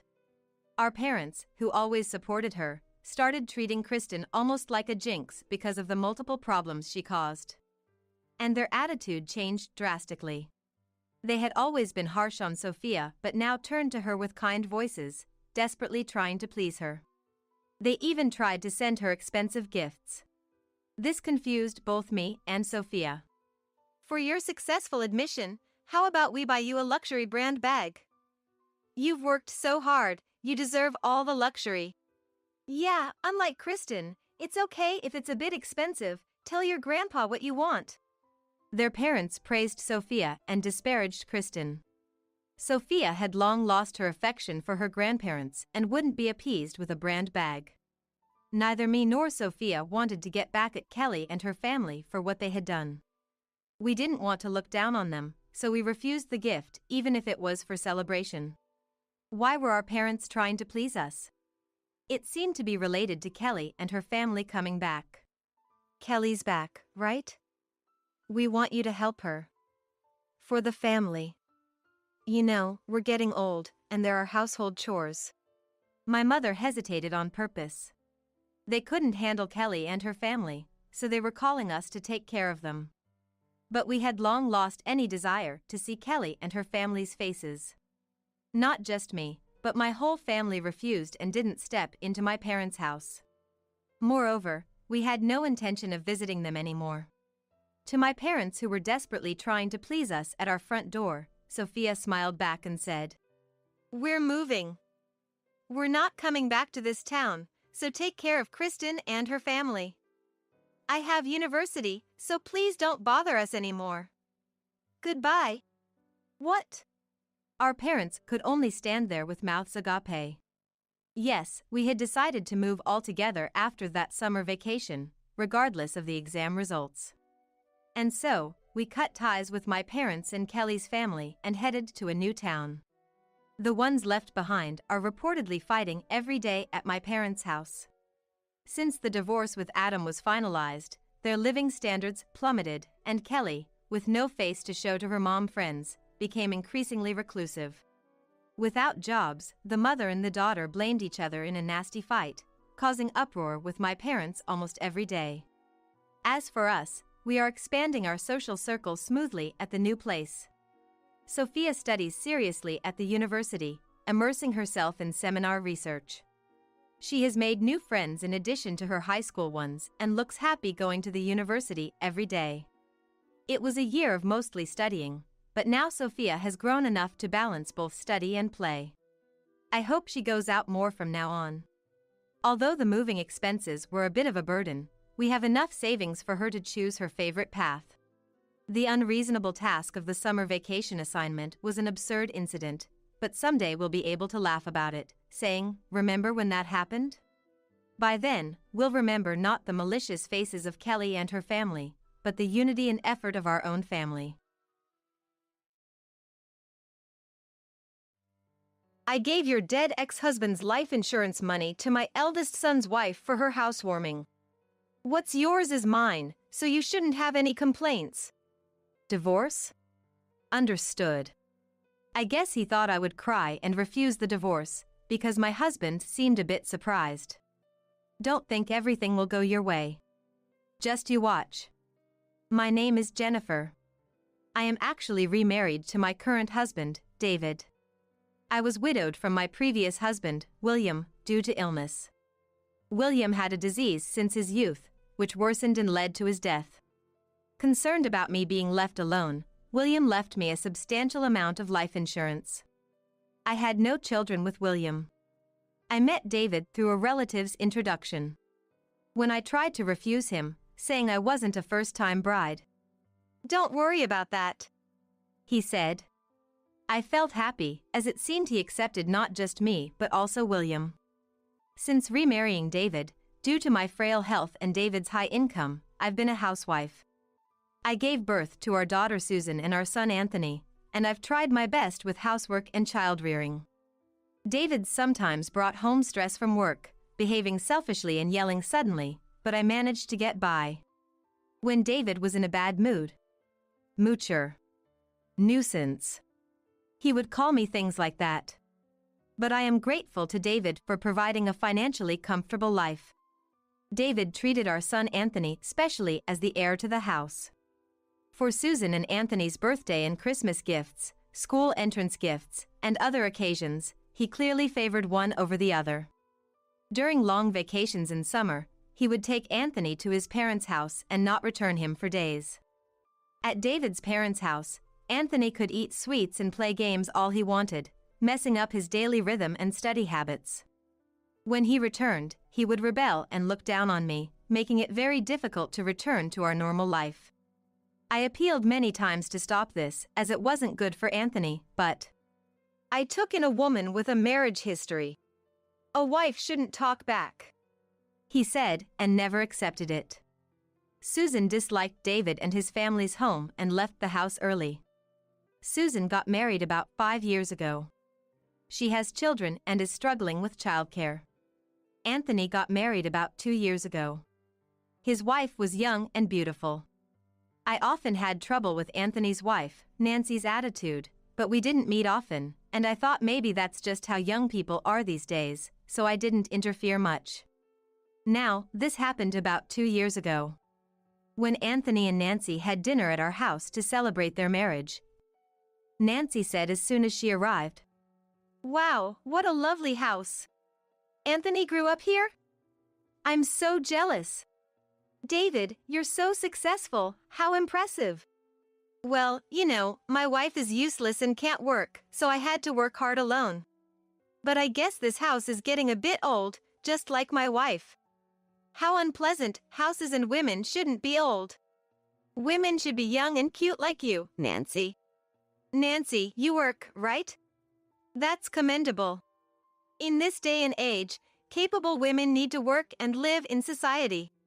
Unlike my useless wife. David was smitten with the attractive Nancy and insulted me unnecessarily. This house is old, but I keep it well organized and clean. Perhaps because of David's groundless accusations, Nancy seems to think it's okay to look down on me just because I'm older.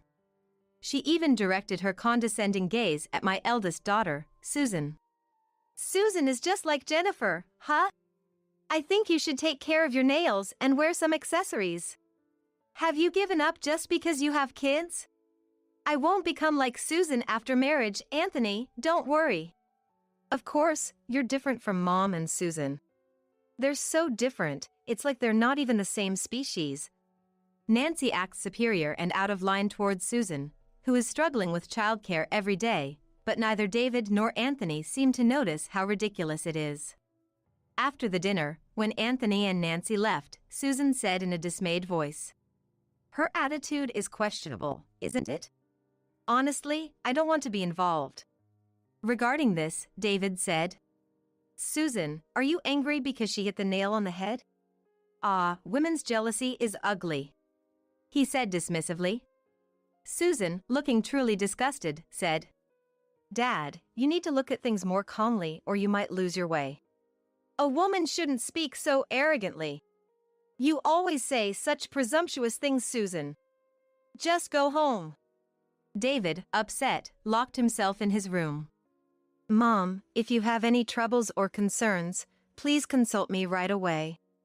I'm kinda worried about you." Susan left after saying that.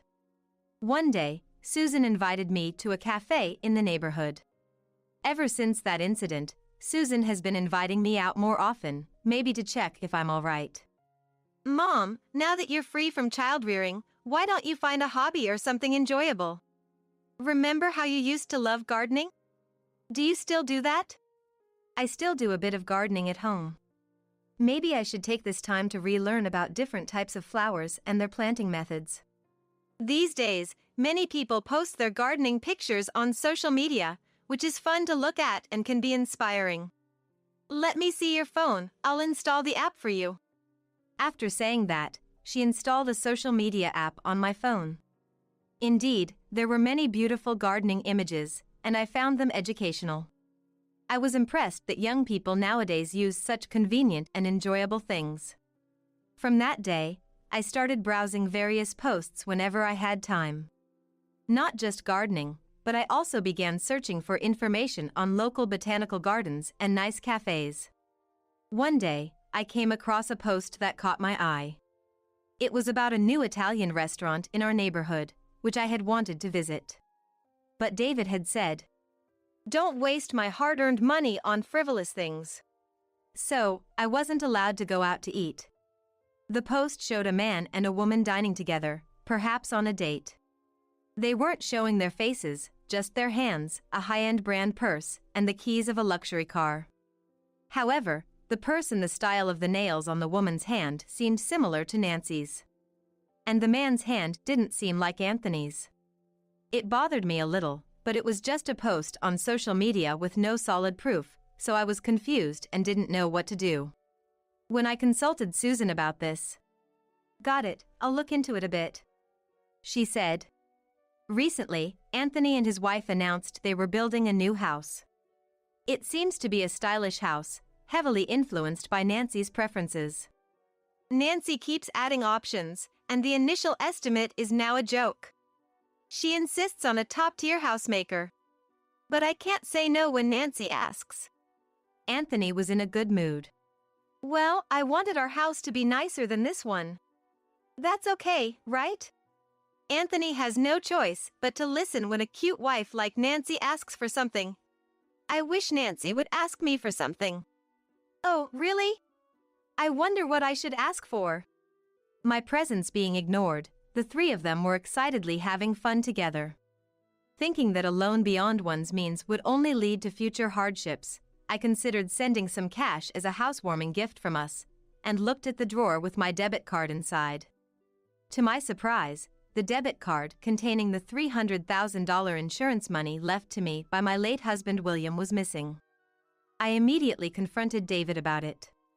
The debit card with the $300,000 insurance money from my late husband William is missing. What did you do with it? Where did you put it? Then David said, That money is for Nancy's housewarming. Since it's thanks to me that you have been able to live up till now, that money is mine, right? If you have a problem with that, we can just get a divorce, okay? Saying this, David flaunted the divorce papers in front of me. That money was precious, left to me by William. Of course, I never intended to use it alone. It was meant to eventually rebuild this old house into a small single-story home where I could spend my twilight years with David. Anthony and Nancy looked at me with malicious grins. That's right, Jennifer. Wait, you remarried? Then you should be more grateful to David. Did William die of an illness? How sad. But money is useless to someone who's dead. We'll make sure to use it properly in his place. I took you in, Jennifer, even when you had a marriage history. I would appreciate a bit of gratitude. Besides, William died a long time ago. He's none of our concern. Wouldn't William be happier if lovely Nancy used the money more effectively than you, Jennifer? Facing David's nasty grin, I felt my affection for him cooling. Even though David was arrogant and looked down on me, I endured it because I thought he had accepted me and my late husband William, since it wasn't my first marriage. David, didn't you tell me not to worry about not being in my first marriage when we got married? Were those words a lie? Huh? That was just because I thought someone who felt inferior would be easier to manipulate. And it turned out to be true. Mom seemed to be tough on you because of that, but I couldn't care less. I was foolish. I had completely misunderstood. As a last hope, I turned to Anthony. Anthony, I raised you with love in my own way. Do you understand my sadness? What do you think, Anthony? I don't understand your feelings. As long as I have Nancy and money, that's all I need. So, you're giving me the money, right? As a parent, you should do anything for my happiness, right? Fulfill your responsibility. This was truly a shock. Regarding Anthony, I realized it was my responsibility for raising him this way. A feeling of guilt overwhelmed me. However, now that things have come to this, I resolved to focus on protecting myself. Understood. Then, let's get a divorce. Thank you for everything, I said emotionlessly, with a voice surprisingly low, even to myself. David, expecting me to cry and cling to him, looked a bit surprised at first. But then his expression changed to one of pity as he said, "You sure about this? Think hard, okay?" he said, and tossed the divorce papers at me. Anthony and Nancy were distorting their mouths in laughter. They all seemed like aliens to me. How much do they need to belittle others to be satisfied? As I quickly packed my things, I contemplated the future. Once I left the house, I immediately submitted the completed divorce papers to the courthouse. Now we would soon be officially divorced. I rented an apartment a little away from Susan's family's house and started living alone. I didn't persistently pursue David because I had a plan. One day, Anthony called, informing me that David had been arrested for theft. It was natural for suspicion to arise when someone, now a stranger, tried to withdraw $300,000 from a bank account under my name. At the police station, David claimed, "I supported Jennifer for years, so her things are mine. What's wrong with me withdrawing this money?" But such a claim wouldn't hold up. Despite his personality, I thought he was a calm and capable person, but his way of thinking had become so twisted. I felt embarrassed to have spent all these years married to such a man. Anthony seemed to think that if I spoke well of David to the police, his punishment could be lessened. Why would he think I would help lessen David's sentence? "I'm divorced now. It's none of my concern. Don't contact me." I hung up the phone. Later investigations revealed that David had been embezzling company funds, leading to his dismissal. This was surprising. Was there a reason he needed money so desperately to commit such a crime? It felt like there were still facts I didn't know. Around the same time as David's arrest, Susan contacted me. She had been investigating the social media account I was curious about. The posts I had previously seen were carefully made without showing faces, but some revealed reflections in mirrors or easily identifiable locations. It was indeed Nancy. Selling personal information for likes, I was appalled by her lack of crisis management skills. Her need for validation was indeed ingrained. Among the posts were some that slandered or defamed others. There were also posts suggesting personal relationships with several people, hinting at infidelity. Susan presented this evidence to Anthony. Anthony, furious, confronted Nancy, but she brazenly responded, "If you have a problem, we can just get divorced, okay?" Showing defiance. Perhaps due to his infatuation, Anthony couldn't bring himself to divorce her. However, it was problematic since some of the men involved had families or held significant positions at work. Moreover, Nancy received a stern warning from her workplace regarding her defamatory posts on social media, making it difficult for her to stay at the company, leading to her resignation. Such actions were typical of Nancy, known for her excessive pride. Well, all of this no longer concerns me. Several months later, I received a call from David. I didn't want to answer, but after several calls, I decided to pick up. "How many times do you think I've called you?" "Well, never mind. The house is filthy now. No one does any housework. It's like a garbage dump. Jennifer, come and clean it up." Huh? Who are you? "What?" It's you, David. Your voice has become so old I couldn't recognize you. Now, what were you saying? I said come and clean the house. Can't you understand? Why should I, now a stranger, clean your house? What's with that arrogant tone? You and I were married, so you're also responsible for the house I'm living in. I have no responsibility. How about doing it yourself? Housework is a simple task, isn't it? I blurted it out, recalling something I had been told in the past. A man doing housework? I've told you so many times that housework is a woman's job. You're so stupid. Then how about asking your beloved Nancy? Isn't she currently unemployed, a moocher and a nuisance as you once said? I found myself repeating things I had been told in the past. I can't possibly ask Nancy to do such things. I knew that Nancy wasn't capable of housework, but it seemed David was also afraid of being disliked by Nancy, so he couldn't bring himself to ask her for help. Look, David. You and I are divorced, so we're no longer husband and wife. I have no obligation or responsibility to clean your house. Understand? If you contact me again, I'll consult a lawyer. After hearing this, David hastily hung up the phone. Several days later, I received another call from David. Hey, I'm sorry. Please come back. I'm in trouble because I have no money. Wait, that's it? I'll remarry you. That should work, right? If we remarry, you'll have the responsibility to take care of me, right? This will settle everything. Now, hurry up and do the housework and cook for me. Ugh. Why do you think I would be happy to get back together with you and take care of you? I refuse. Absolutely not. If you keep bothering me like this, I will call the police. I really hope this is the last time he contacts me.